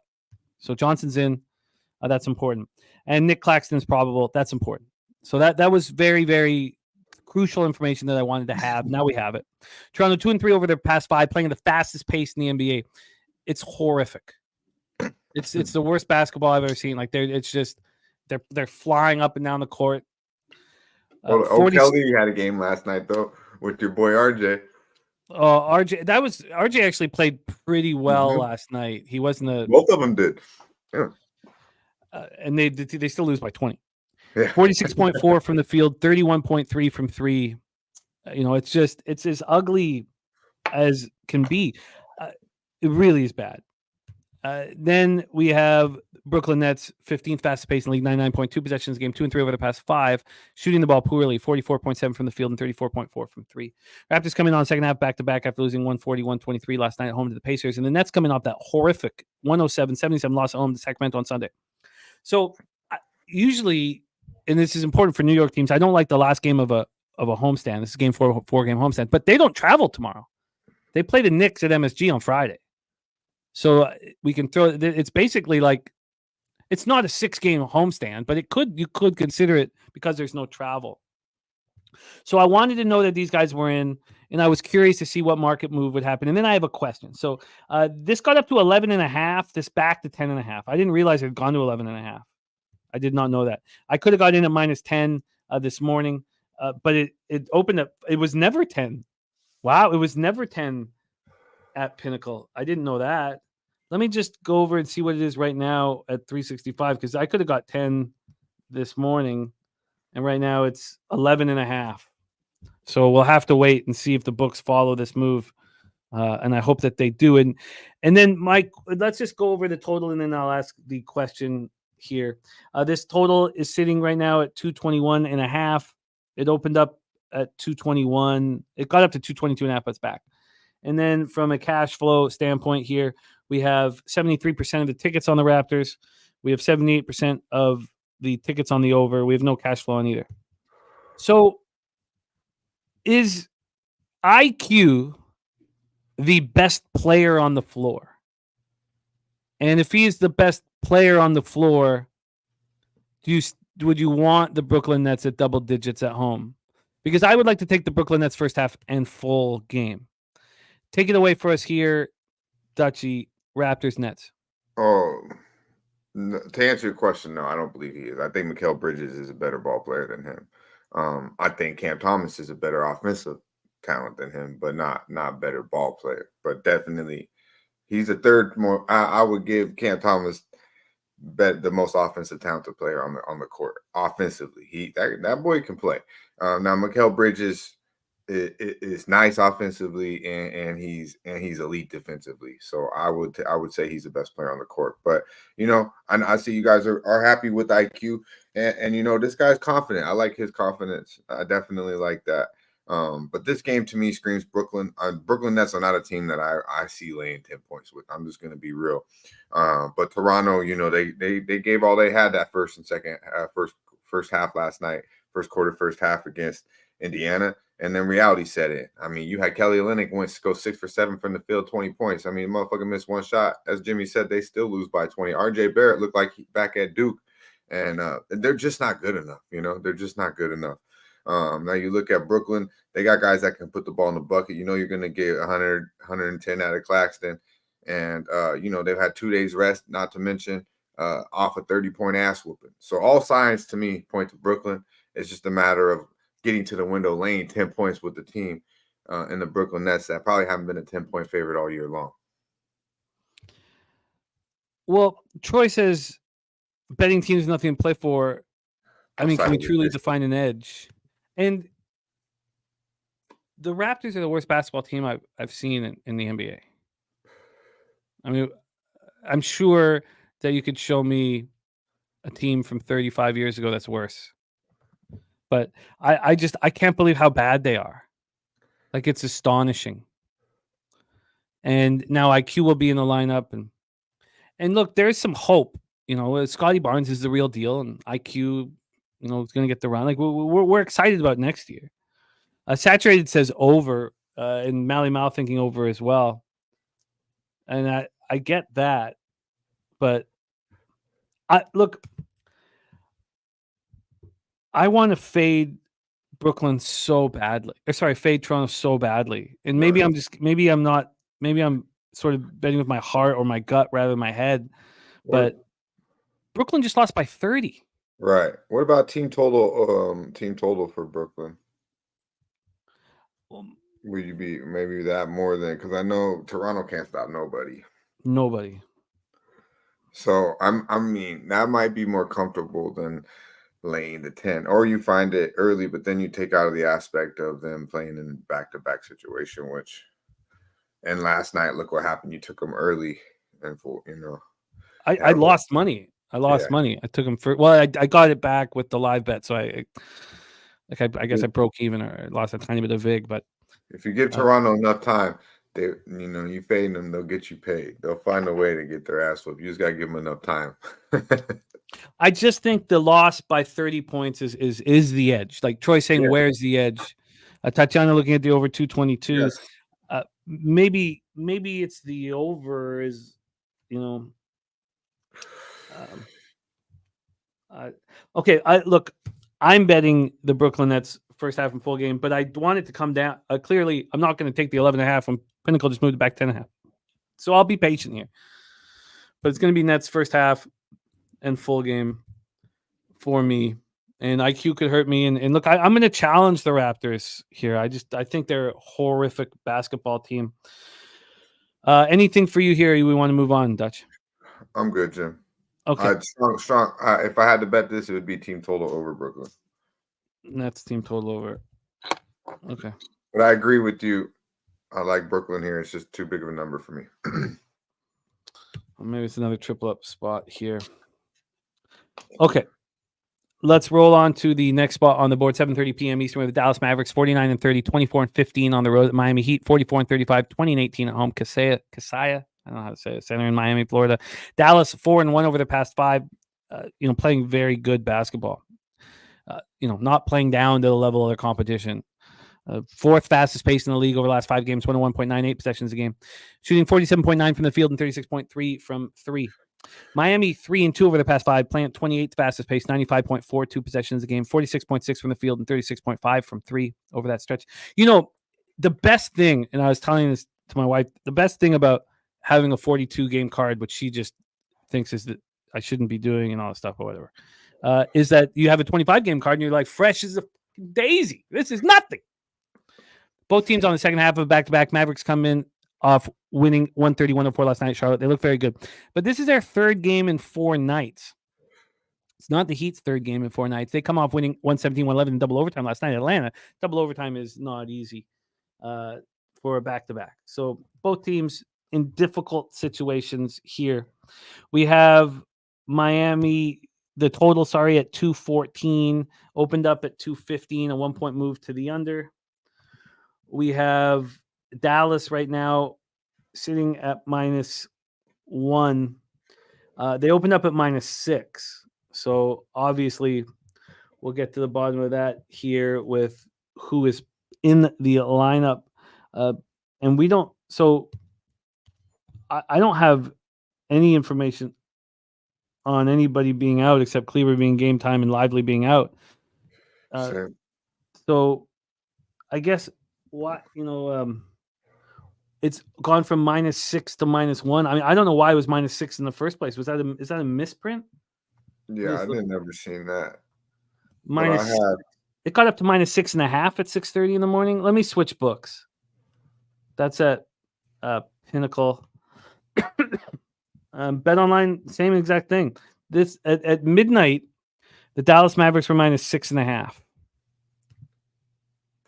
That's wild. Crazy. I didn't see that. Yeah, they're -2 right now. I guess getting 2 -105. I don't see no news yet about them. Saturated. I didn't get married. She just doesn't like when I call her girlfriend. I don't know. I guess there's other ones. I know you say that like half and half. I don't know what to call it. Yeah, my lady. Yeah, I'm not gonna say that. My partner. That sounds like Diddy. That sounds gay. Yeah, that sounds gay as fuck. My partner, you started saying that shit. That's almost as bad as that. Might be worse than the dressing room, bro. The dressing room, you guys are never going to bully me off that shit. Take it away, though. Take it away here. Mavericks Heat. Yeah, man. I like the Mavericks here, and it's no lie. I'm a Luka the Don guy here. The numbers are a little fugazi right now. What's going on with the spread? I don't really know, but what I do know is Miami Heat played a game last night, man. That was a basketball game. Lucky to get out of the ATL with a win. Just ran out of gas. They really just ran out of gas. The Atlanta Hawks, Murray, Bogdanovich, and Hunter and Capella. They gave it all they got. Double overtime.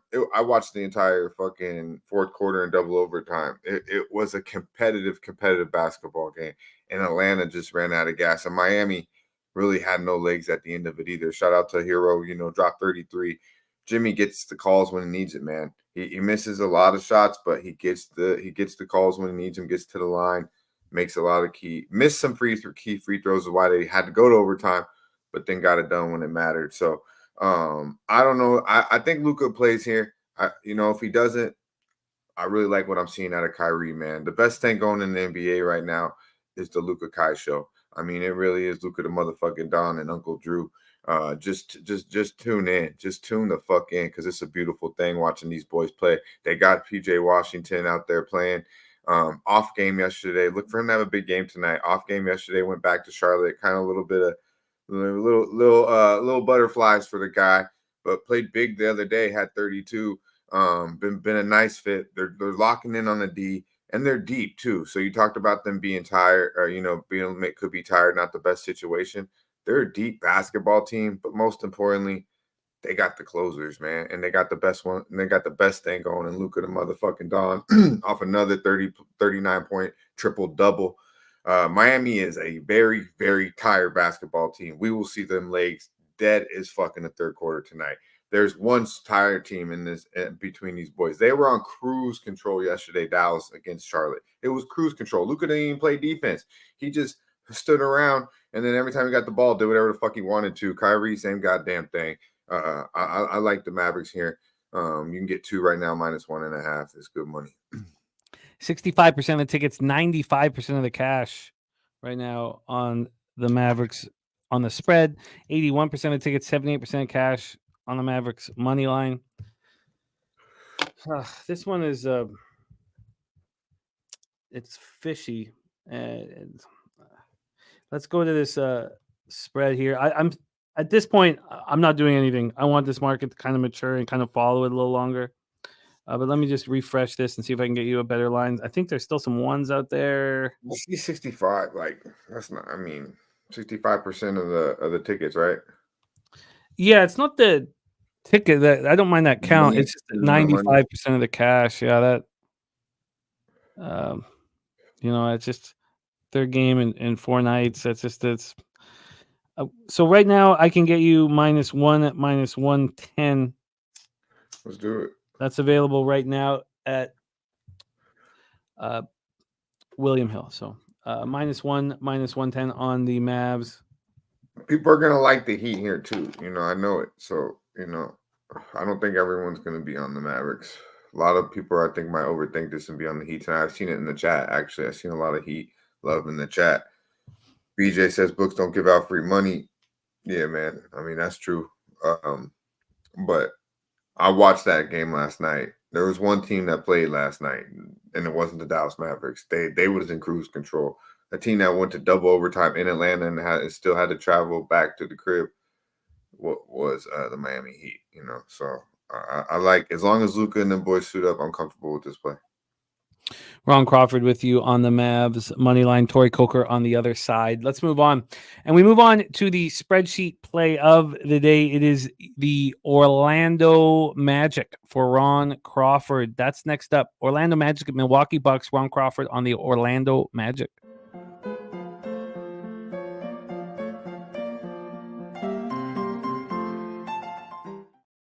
Milwaukee Bucks, obviously, Giannis goes down with that non-contact injury.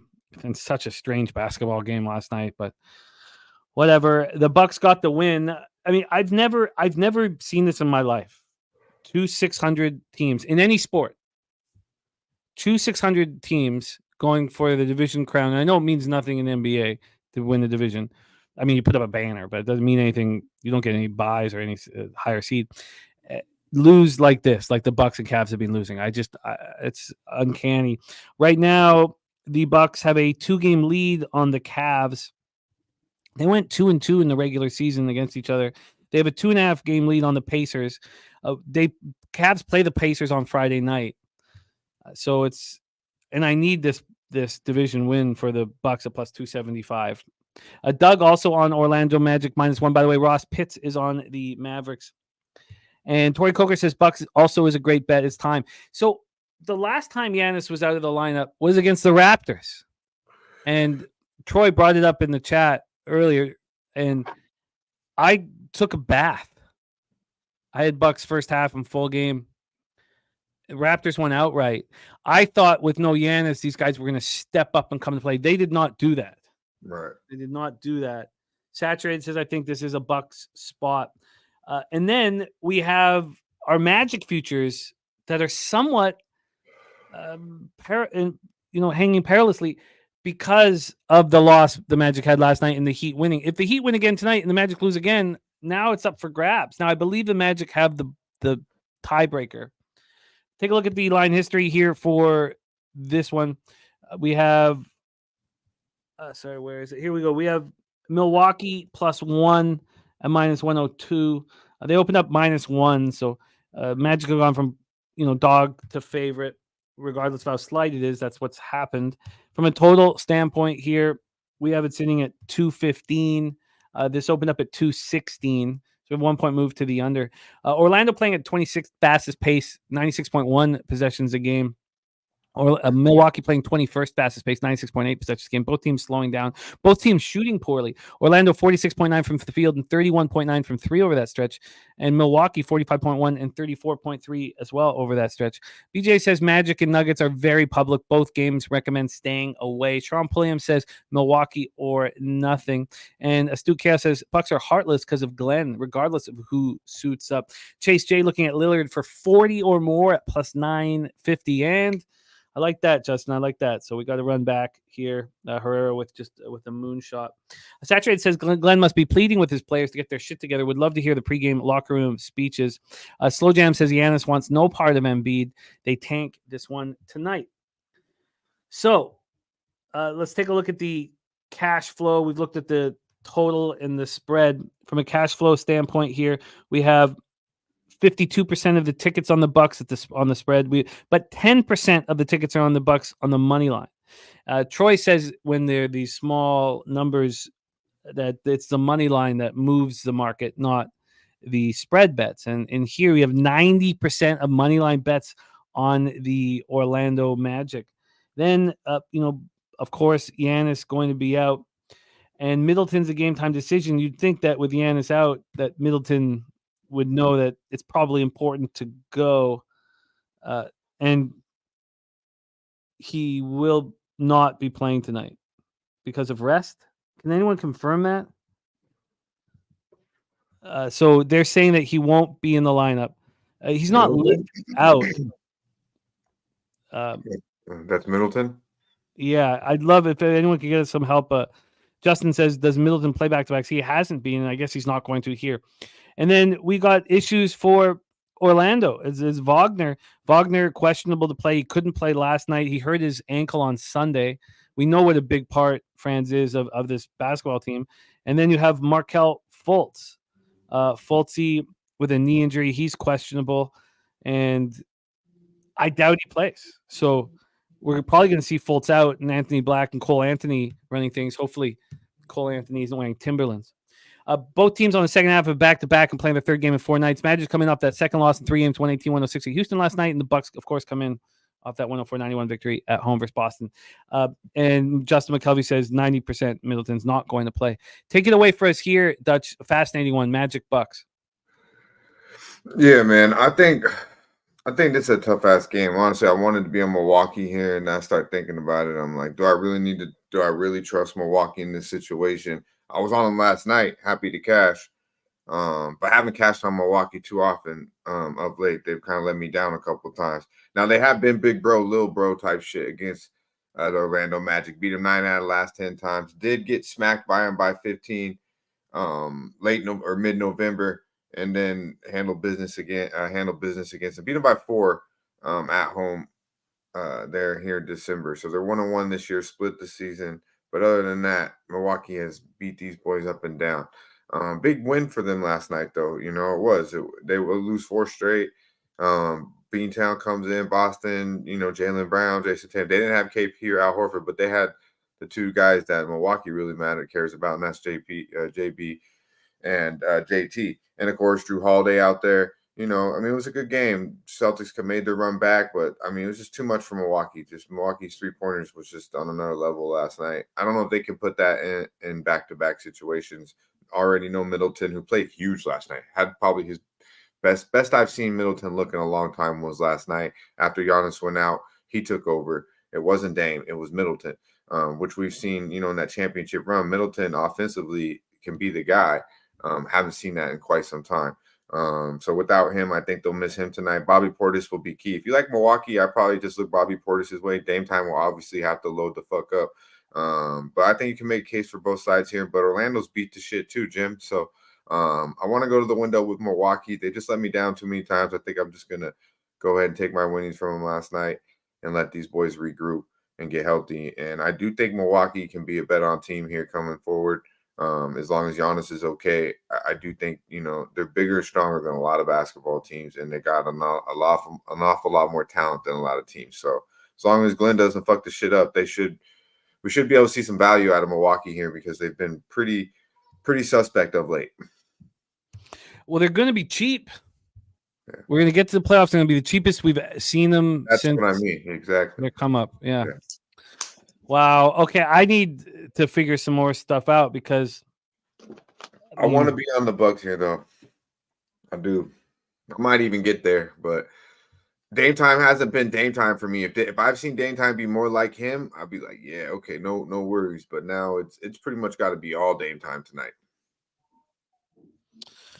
And we know what the Magic can do. They can defend the perimeter well. I mean, they're great defending the perimeter. So this is tricky. They could throw a lot of guys at them. All right, we'll roll on. Next up, 8 p.m. Eastern. San Antonio Spurs 20-59, 10-30 on the road. Oklahoma City Thunder 54-25, 30-8 at home at Paycom Center. Oklahoma City, Oklahoma. So first off, Wemby, they're going to look it over. They're going to talk about whether he's going to play. So usually we would say, I don't think he's going to be in, but we can't say that here. I didn't think Shea was going to play the back-to-back. He is. So, I'm surprised. Now, Hayward's missed 2 straight. Not that it matters. So here we go. San Antonio 2-3 over their past 5, 16th fastest pace. OKC 2-3, 13th fastest pace. Very, very similar numbers all across the board. Spurs are hitting 45.5 and 33.6 from 3. The OKC's 3-point shooting has gone south. They're just shooting 34.6. Both teams on the second half of a back-to-back. Both teams are playing their third game in 4 nights. When you have situations like this, I believe the volatility skyrockets. And then can you trust here that Wemby's going to be in the lineup? Or would you be making a bet? You're basically if you're betting the Spurs now, you're betting that Wemby will be in the lineup. These are I've done it many times myself, but it's not the most comfortable situation to be in. Spurs coming off that 102-87 victory at Memphis. Thunder coming off their second straight win, 112-105 at home over Sacramento last night, where they didn't even show up until the second half. But that's how good they are. So let's take a look at the line history here and hear what Dutchie has to say about this spot. The Thunder are minus 15.5. I mean, could you say, because it's gone from 15.5, that Wemby's probably not in? Is that a line that doesn't have Wemby in? I mean, this is about the same number of when San Antonio went to Denver. They were 16.5-point dogs. They lost by 5. They were winning at points in that game. And again, with the Bucks, Jokic plays 12 minutes in the first quarter. They're always dominating the first quarter. It's a very, very comfortable live bet against the Bucks. It's if you're ever going to bet against the Bucks, just wait till the end of the first quarter. Or, obviously people should be betting on Bucks first quarter. And I know a lot of you guys are. From a total scenario, we're talking about a 226.5.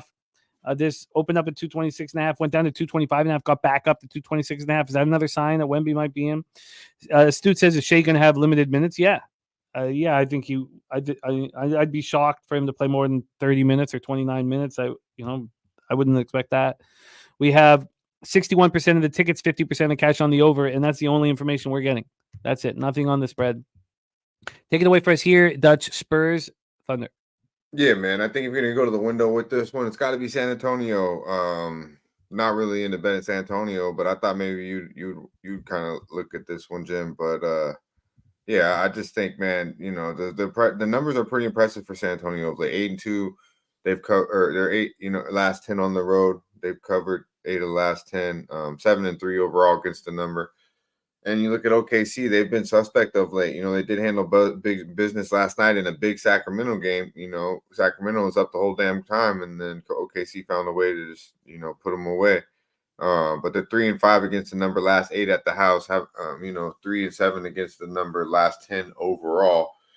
So I mean, strong trends point to San Antonio here and getting 16. So if this is the only game on the board, I'd throw a unit on San Antonio, but there's no need to do that.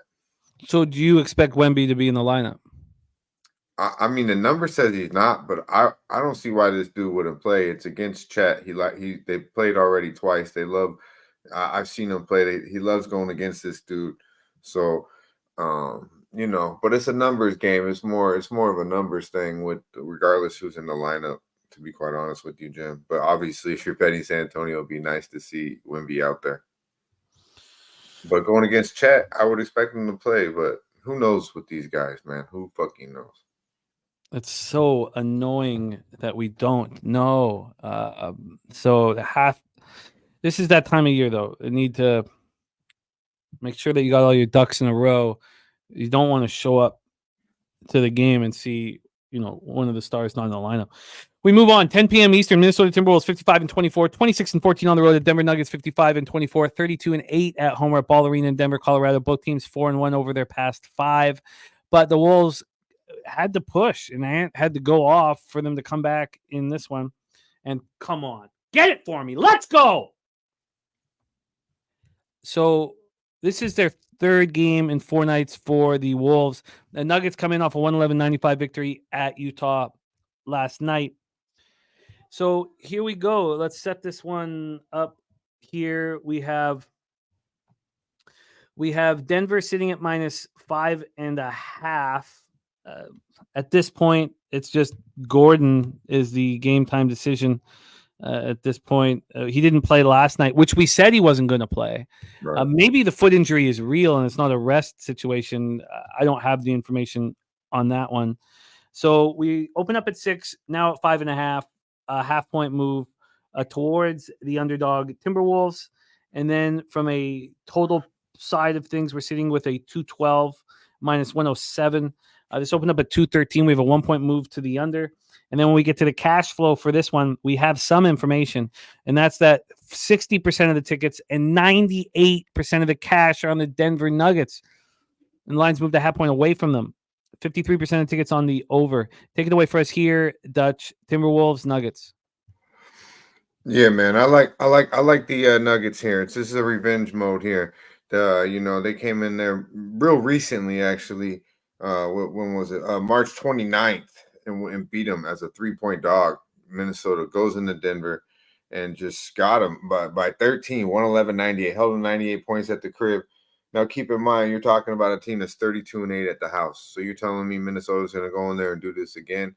I don't think it'll be close. Minnesota, I think, Denver going from Utah, it was pretty much cruise control. Nobody played more than 30 minutes last night. But this Minnesota team just ain't the same Minnesota team here. I really don't believe so. Ant's amazing, don't get me wrong, but I don't think you count on Gobert. Gobert's going to give you some rebounds and play some. And he's coming off a big game, actually. But I wouldn't expect it to go back-to-back here. I like Denver at the house to handle business. I was nice to see Jamal Murray play a little bit last night. But as I said, nobody played heavy minutes. Joker was the only one who played over 30 minutes last night. I think that they're going to take this a little personal. Minnesota coming in their second time here after beating them by double digits, a little over a week ago. Such a fishy half-point move. Again, I don't care if it's not on my record. I should just wait till the end of the first quarter and bet the Timberwolves. And you know what? That's what I plan on doing. A lot of people like the Nuggets first quarter, but yeah, I mean, Jokic plays all 12 minutes. Yeah. So I might want some pre-flop action on Minnesota, honestly, with 98% of the cash on Denver and the line not moving towards them. I'm going to wait to watch what happens with this market here. Scotty Rock in the house, has Nuggets -6 is best bet. So, obviously in good company. Lingo Wick says last home game in Denver for the season. I think they make a statement that they're still the best in the West tonight. So he's on Denver -5.5. Okay. So Dutch, let me line shop for you because you can get a better line than the 6 now. So we can give you a 5.5. So let's go and find you that 5.5. So we have you a -5.5, -112 is the best line available. Make sure that's still there. Yes. So do you want 5.5 -112? Yeah, lock it in. All right. Dutch is moving here on the Nuggets. Scotty Rock on them too. -5.5, -112. And I'm going to have to sit with this one longer. Smoking Tree, Scotty Rock saying exactly. Make a statement indeed. Let's move on to the last spot on the board, and it is BJ's best bet, the Phoenix Suns money line for 5 units for our guy, BJ. Phoenix Suns 46-33, 21-17 on the road. At the LA Clippers 51-28, 25-13 at home. We're at Crypto. We already had Dutch talk about the spot off the top. I mean, it was pretty alarming to watch the Clippers lose so badly. There's just been this constant move. God, I should have gotten on this immediately. Stupid. Now it's 5. I mean, maybe I should just wait to get in alive. I don't, of course, I mean, how often do we see the team that gets beaten up come back and deliver on the second half of the back-to-back? This total opened up at 226. It's down to 224.5. We've had a big move. Oh, did we miss the Hornets-Hawks game? Jesus. I didn't even write it down. Oh, I did. I just skipped right past Hornets Hawks. Thank you, Benjamin. We'll go back after this one. I just skipped over that shit out of the game. We'll go back. But here, Phoenix Suns 3-2 over the past 5, 98.9 possession of the game, 17th fastest in the NBA. Clippers 4-1, 6th fastest in the NBA. Both teams similar shooting numbers. They met last night in that 105-92 victory, but that doesn't tell the story. So the Suns have lost 2 straight. This is both teams' 3rd game in 4 nights, so there's a ton of volatility. And at this point, Harden game time decision. Is he going to be in the lineup? He didn't play last night. It didn't matter. So will he be back in the lineup tonight? Probably. Again, you'd want to know that for sure. And then, is Nurkic going to be in the lineup? He wasn't in the lineup last night and he was questionable. So will he be in there? Again, you need to make sure that he's healthy. There's Cuban Connect in the house. And Chase says, why exactly are we going back to Suns again? Maybe Chase J, we're simplifying things too much, but it's worked very, very well. And the team that gets beaten up in the first game, regardless of whether they're home or road, back them in the second game. And I just did that with Brooklyn. Brooklyn won outright as 7.5-point dogs. Was it against the Cavs? I can't remember exactly who it was, but they played the night before on the road. They lose by 30. They come back at home. Now, I know this isn't them coming back at home, but maybe we're simplifying things too much. Let's hear what Dutch has to say about the spot. Take it away, Dutch. Suns, Clippers. Yeah, man. I like. Excuse me. I like the Suns here. I'm gonna take them early. Completely break down the last night. First half is fucking embarrassing.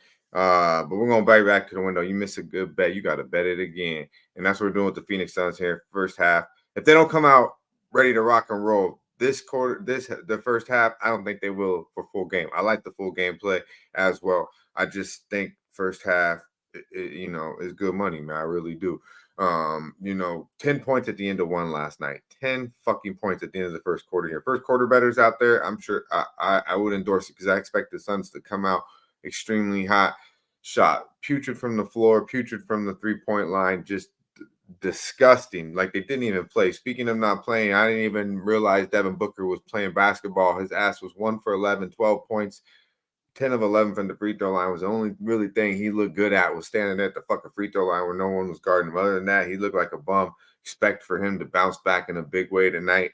KD, I mean, they beat him 3 straight times, Jim. 3 straight times the Clippers have beat him already this year. Most recently, up until last night, they beat him by 27 points. So I really liked Phoenix last night.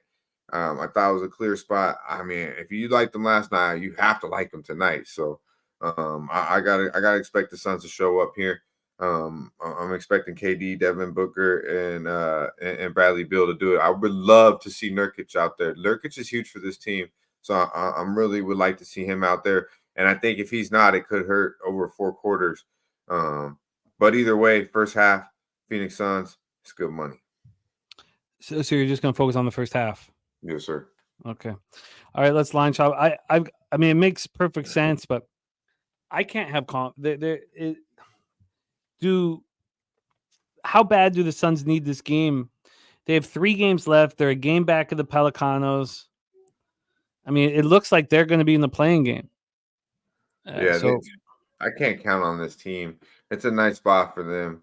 I wouldn't be surprised if they find a way to fucking lay it in the fourth. But I mean, they got to come out with some heart here. I mean, they was down by 30 fucking points at the end of one, Jim. Like, it was disgusting. 10 points in the first quarter with that much talent. I mean, usually Devin Booker has that alone in the first quarter. Do you want the -2 at -115 or the -2.5 at -110? I'll take the 2, 115. All right. Dutch is in on the Suns -2 at -115. All right. A lot of work to do here on the card. It was a mistake. So wait, let me add before we move on. What is your would you say you're 50-50 on Nurkic playing? Like, what is your thoughts around Nurkic being in with the foot injury? You need him healthy. I mean, what are your thoughts? Yeah, I would say it's probably 60-40. I would think he'd be out there, but it's like honestly, I'm prepared for him not to play, Jim. I'm prepared for him not to play. I'm prepared to see Eubanks' ass out there. I would just really like my bet a lot more if Nurkic was out there. Do you think that for us watching and us who haven't moved on it, that if Nurkic isn't in, we might get, go back to 4? Yeah, full game. Yeah, I think if Nurkic is ruled out, we'll probably see a little love towards the other's way. But right. I do think this is a clear Phoenix spot. Like, it's going to be tough, But yeah, no Nurkic, the line, you could see some people going in on LA, especially it being a West Coast late night game. All right, let's review all action here. We got Dutch Boy Fresh with us every Wednesday here on Pub Sports Radio.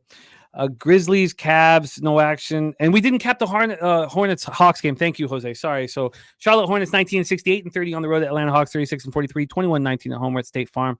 Charlotte 1-4 over their past 5, 23rd fastest pace, 96.4 possessions a game. And they're actually shooting much better. 48.4 from the field, but 35.3 from 3. Atlanta shooting poorly. 45.1 from the field and 33.7 from 3. Let's take a look at the expectations for who will be in. Both teams are on the second half of a back-to-back. We have here, looks like Charlotte's all good, ready to go. They don't have much of a problem. I mean, Mark Williams not going to be on the floor. He hasn't been officially shut down, but he's not going to be on the floor. But then for the Hawks, Trae Young practicing. He's not going to be ready. He's nearing return. They say he could be available as early as Wednesday. So that would be interesting to see if he's in. I do not expect him to be in. Maybe the line will tell us if he is going to be in. And then we have DeJounte questionable with the quad injury for the Hawks. DeAndre Hunter also, he's questionable here for rest purposes, so he could easily not be here. And then when we go to whether or not the Hawks need this, the answer is that it doesn't look like they're going to be able to catch the Bulls. Now, they're just one game back. So, all they need to do is win this game and have the Bulls lose one. Let's just quickly, I guess this is so key to think about whether these guys are going to be in the lineup. So the Hawks play at Minnesota and at Indiana to finish off the year. I mean, you could almost pencil those in as losses. And then the Bulls play at the Wizards, and if that's a win, they play at the Pistons. They're going to mail this in. They're going to let go. They're going to try to be rested, I think, for the playing game. So Charlotte coming off getting killed, Hawks coming in off that double overtime game that was highly intense. This total here is at 219.5. It opened up at it's now at 221. Sorry, it's gone back up 221. It opened at 220. From a spread perspective, we are sitting here with the Hawks at -6.5. That really doesn't make sense to me. This got up to 7 too. It's come back to 6.5. I imagine that this line's going to drop and these players are not going to be in. Now you could say, look, the Hornets are a terrible basketball team and this is fine. 75% of the. Oh my God! Wait a minute. Am I looking? Yeah, is this first half or first half? Or I'm trying to see who's ruled out so far. No, it's my bad. I was looking at first half. I mean, even at that number, I thought that was saying people are ruled out. This is sitting. Sorry, the full game's at 10.5, juice to Charlotte. My bad, you guys. And opened up at 10.5, back at 10.5. I mean, why would we want the Hawks in any capacity here? Yeah, exactly. So would you have any interest in the Hornets plus 10.5? I mean, the Hornets have beat these boys for our last 5, Jim. So I kind of want to go to the window with the Hornets. It's hard to, they got smacked by 20 plus against and just embarrassing. It was like a big Harlem Globetrotter game damn near for Luka and Kyrie against them yesterday in Charlotte. Short travel to Atlanta, after getting embarrassed on your home court. Atlanta has no legs. I will be very surprised if Murray plays tonight. He was dead last night, as well as Hunter and these boys. I believe they've already went to questionable as well, as you mentioned, Jim. So I don't think they'll play. Even if they do, the legs and their bench is super, super light already. So I think it could be a good, Brandon Miller game, Miles Bridges type game. Charlotte's pretty light, but they beat them 4 out of the last 5 times. And Atlanta is the least profitable team covering the spread, at 35% this year. So you got a team laying 11.5 points that, that's, covers that 35% of the time. When that big of a number here, I would expect Charlotte to be competitive in this basketball game after a double overtime game last night against Miami, where, believe me, they had no legs, absolutely no legs at the end of that game. Would you say, with this, the last home game of the year for the Hawks, with DeJounte hurt, them exhausted, this is the perfect time to bring Trae Young back? No. Trae Young, I don't see why they would do that. I don't think so. No. His ass been sitting forever. He's been upgraded to questionable. He was upgraded questionable before yesterday's game. And last home game of the year. So you don't think, I mean, I think that's a good way to trick the fans, shady motherfuckers, to thinking, hey, we might see Trae Young if we show up. I know I've seen him on the sidelines looking like a fucking cheerleader, so at least they get to see that, I guess. But I don't see one reason why Trae Young will play outside of that. I mean, he ain't played, and he's been out for what, month and a half? Yeah, he's definitely playing a regular season game before the play-in game. So again, they have 3 games left. So Harden is out, says BJ. Wow. Okay. I thought he would be back. Paul George out. Jesus, this line. Can you still bet it? I didn't think Atlanta's still in this fucking. The East is so fucking garbage that Atlanta's somehow in the play-in game. Oh, it just moved to 6. Fuck. What a joke, man. I should have been on this at so stupid. I don't, and I wasn't overwhelmed. I mean, what the. Ugh. Yeah, right. This game stood out to me, the Suns game. So I'm glad I got on that early. But injuries don't really, people being listed out don't really mean too much anymore. Did yesterday for the Boston game go? That felt good to see shit go like it should. Goddamn. Well, I am going to wait on the Hornets. I do think there's a chance that he plays here tonight. And so, yeah, I mean, I completely spaced that this team's even playing for a fucking playing game. So yeah, I mean, I guess get his legs out, get his legs underneath him. That makes sense. Well, and no Murray, so he can kind of run the show. And I'll bet the Hornets as soon as he's announced in the line moves. For sure. And I'll bet the Hornets if he's not in and it goes down to 8.5. I'm going to bet the Hornets. Yeah, I like the Hornets here too, but I can't put my money Do I on want a them. little bit in my pocket before the 10.5? No, I think there's a good chance that Trey plays last home game of the year. So I think it's a little bit over 50%, honestly. And I know you guys don't in the chat, but okay. So I'm going to be on the Hornets. I'm going to wait. I'm going to be on the Nets first half, full game, and the Nets team total over. Mavericks -1 for Dutch to start his card. I do have interest in the Heat, but I got to sit with it. Magic Bucks, we've stayed off at this point. Spurs, OKC off. Dutch is on the Nuggets -5.5, -112. I do have some interest in Minnesota, but again, do I have the conviction to go up against Dutch and others? I don't know. I'm going to have to sit with it. Dutch is on the Suns first half -2. A -115. Obviously, that line's flying right now. Flying towards the Phoenix Suns. It's too late. I screwed that up. I've got to let that one go. That's very, very frustrating. Dutch, excellent work, my man. Please follow Dutch at Dutch Boy Fresh on X. It's going to be horse race time here or greyhound race time. Dutch, thank you for all your hard work, your angles, and delivering the goods, my man. Any last words for the Capper Sporting Show? I appreciate you, Jim. Salute to all the real ones holding us down. Saturated BJ, polo this, polo that. I see you, my dude. Bo Jackson in the building, Suns Money Line. Be sure to like, subscribe, and share the video. Y'all stay fresh. There he is, Dutch Boy Fresh. 2-2 in Minnesota, 2-2 in St. Louis. Jose, my man, I will do a review of action. You want to jump back up with me and get ready to race horses. We have $50 up for grabs. I'm going to talk because Ricky Levine gave his 50 back to us. So I'm going to talk to Jeff if we're going to add that to the Friday race or how we want to handle that. And shout out to our friend Ricky Levine. What do you think about these two ball games? Jose, you think we're in business? Yes. Yeah. No, I've been watching them. I have the under in the Cardinals game, so it's a little more stressful for me. You're definitely in it. The shitty weather has made me feel a little better about having the under, but 2-2, obviously now we need 5. So yeah, it's going to be a little stressful for me, but you're in it. We're in it. It's going to be interesting.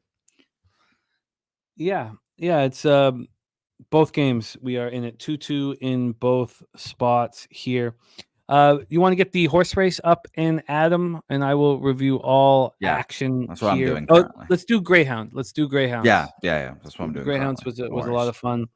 The last one. Let's review all action. For Chang Kim, best bet on the board for me, the Edmonton Oilers. Be curious to see what's happened with that line as well. Let's just move back to. I love the Oilers without McDavid. Put in Pickard. I don't care. Now it's -110. It's got a 5-cent move to Vegas. Even look, it's the best bet on the board for me. The big three are all out for the Clippers. I mean, this is just. I just hate that I didn't. Just so irresponsible. Now it's 6.5 too. It's just so irresponsible of me not to get in early. But great that you guys all did, man. Fuck, it makes me want to smash something, but extremely frustrating. So that's my only look in NHL is the Edmonton Oilers. And Shane Kim says, can I get a 2-teamer today? Honestly, that's the spot. I guess if you want to add a little juice to it, what's the money line now on the Suns? You could add the Suns money line to the Oilers. Okay. And Skinner is confirmed. Thank you, Philly. So then in MLB, we got a lot of action in these two games. Jose's on the under. We're both on the Cardinals and Twins. You're on the Cardinals 2 money line, right? No, I'm just on the under. Okay. Yeah, you did, BJ. It's my fault, man. I have no excuse. We've capped 67 games Tuesday, Wednesday, and and yesterday was such a huge success. I have no excuse for not being in on early. It's a mistake. Jay Smooth on the Seattle Mariners money line. Jose and I are on the Blue Jays. Jose and I are on the Rockies. Spreadsheet play today is the Arizona Diamondbacks. Then we have the LA Angels and the first 5 under 4.5 for me. And that for you is, the Angels. No, I'm not on the Angels. Okay. My bad. Sorry. White Sox, Guardians, we've stayed off. I'm very interested in the Cubs and the under 8, but I need time with it. I'm very interested in the first 5 under in Milwaukee, Cincinnati, even though I don't think that game's going to go. I'm going to be on the Yankees run line. Then I have some interest in the Red Sox. Justin McKelvey stacks play days, the over 9 there. Mets Braves, we stayed off. Jose's on the Royals plus 105. I have some interest in the Royals first 5, but I'm leaning towards staying off of that spot. Daby Cab gave a Seager over 1.5 bases, and Matty Ice Taint play today's Rangers first 5 -0.5. And then we just went over NBA. Jose, are we ready to race? Give me about 2 more minutes. 2 more minutes. Okay, so let's take a quick look at what's going on here. So obviously we've had this giant move. So frustrating. And what also is happening is that this Raptors hasn't moved off the 11.5, even though it's 10.5 at other books. I really want to know what happens there. Bucks are sitting at plus 1.5, so it's been another half-point move towards the Magic. The Thunder Spurs is 16.5, which kind of says that Wemby is going to be rested. The Timberwolves are at plus 6 here. I'm interested in that spot, quite interested. And now we're at 7. So, oh God, that 5's looking pretty. I should have just, again, I don't want to. I want to smash something though. It's just, you just in our business, you just can't leave money on the table. You have to succeed when the opportunities arise. And I'm not going to get in late, so it is what it is. Bottom of the 4th. Just finished here. We're heading to the top of the 5th, 2-2 in Dodgers Twinkies. There's 2 out here in the Phillies Cardinals. We have a 2-0 count here. Stott up to bat.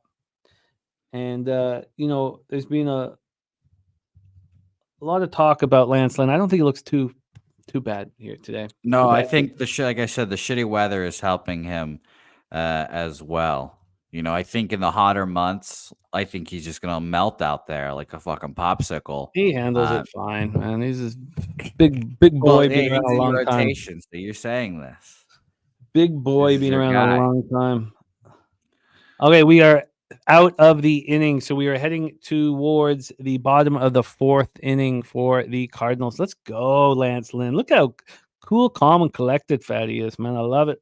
Let's go, Lance Lynn. Especially with my money on him. I appreciate his calm. Now, I also need the fucking bullpen to not fuck me as well, but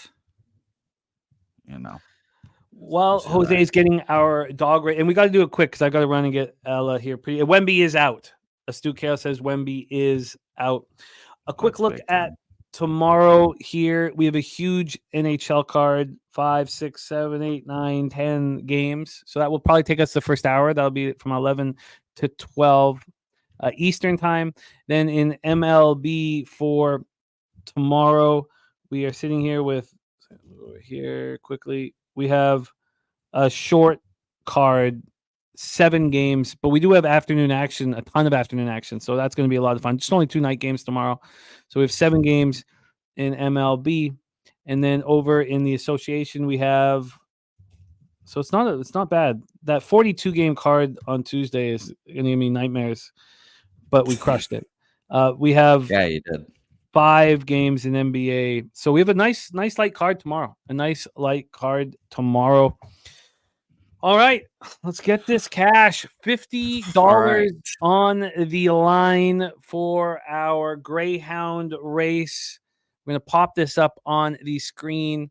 BJ took the Mariners. Yeah, I think a lot of people believe that, BJ. And a lot of people just blindly bet teams not to sweep. Again, it's a good angle. I mean, it works, but I'm comfortable here. I'm comfortable here going, look, we'll see. That's the thing is on this show, you're held accountable for your decision making. And I'm not exaggerating. If I didn't have a great March, I wouldn't be hosting the show anymore. I wouldn't be here. February hurt me badly, and I just, but I got out of it. Got my way out of it. Now that doesn't always happen. It happened for me, but we're going to see me fading the public and Jose fading the public here in this early slate, and we're going to see how it works. Our records are always up there to give you an indication. regardless of whether you see how much money we won or lost or whatever. So let's get into the horse race. We have a 1 minute race. It is a 6 furlong sprint here for the dogs at the Southtown 101 Raceway in San Antonio, Texas. How many runners do we have here, Jose?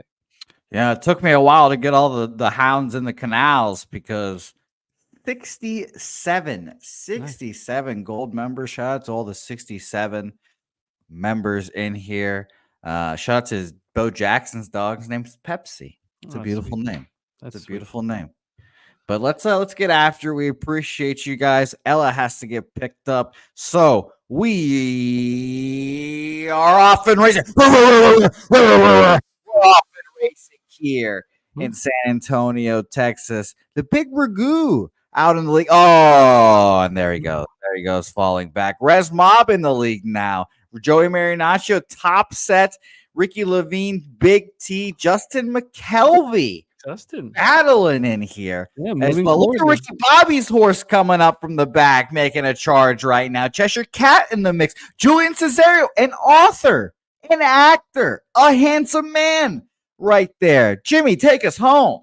Ricky Bobby and Lexicon moving backwards. There's Nut Flush Allen and Cody Norton making moves. Ricky Levine still in this, but Nut Flush Allen trying to find the wire. Can Nut Flush Allen bring it home? Nut Flush Allen, but here comes Big Show on the outside. 8 seconds left, 7 seconds left. Brown's using Craig Wilkinson. Craig Wilkinson making a huge move. Craig Wilkinson coming to the wire. Craig Wilkinson trying to touch the wire, and he gets there. And he gets there. Craig Wilkinson is your victor. Charge. It's too bad that Preston Ekdahl didn't win it. Now we want Craig to get his cash, but if Preston had gone there, there would have been 100, at least 100 for our race on Friday. Preston Ekdahl in second, Fernando Mendoza in third, Joe T in fourth, Big T in fifth. Let's keep rolling down here. Kelly McInnes hasn't seen his dog yet. We're going to see what place you came at, Kelly McInnes. Juan Ruiz in 35th, Iron Eagle in 39th. The chosen one there, Joey Harb in 55th, Ricky Levine in 64th. He got off to that great start, and Big Scott. I can't confirm, Kelly. I know why your hound wasn't shown because 65th, Kelly. 65th. You know, when people say that, when people say that, Jimmy, a terror strikes through my body because I'm like, oh my God. Did I forget your horse? Did I not put you in? Yeah. And then I just scroll and I hope, and there it is. There you have it.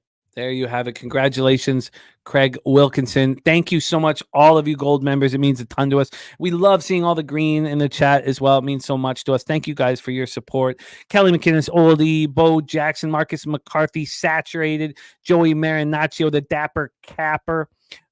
Great to run with you guys, man. Justin McKelvey, Brent Cook, BJ, Astute Chaos, a.k.a. Sly, Astute Rogue Energy, says Linza Bulldog, Jarek White, Ross Pitts, Brent Cook, Philly Eagle Flyer, Benjamin Mills. Thank you, guys. Polo this, Polo that. There's another capper has rocked with me since I started OG. And thank you, Polo this. Tatiana Fuentes, Nosotros. Thank you.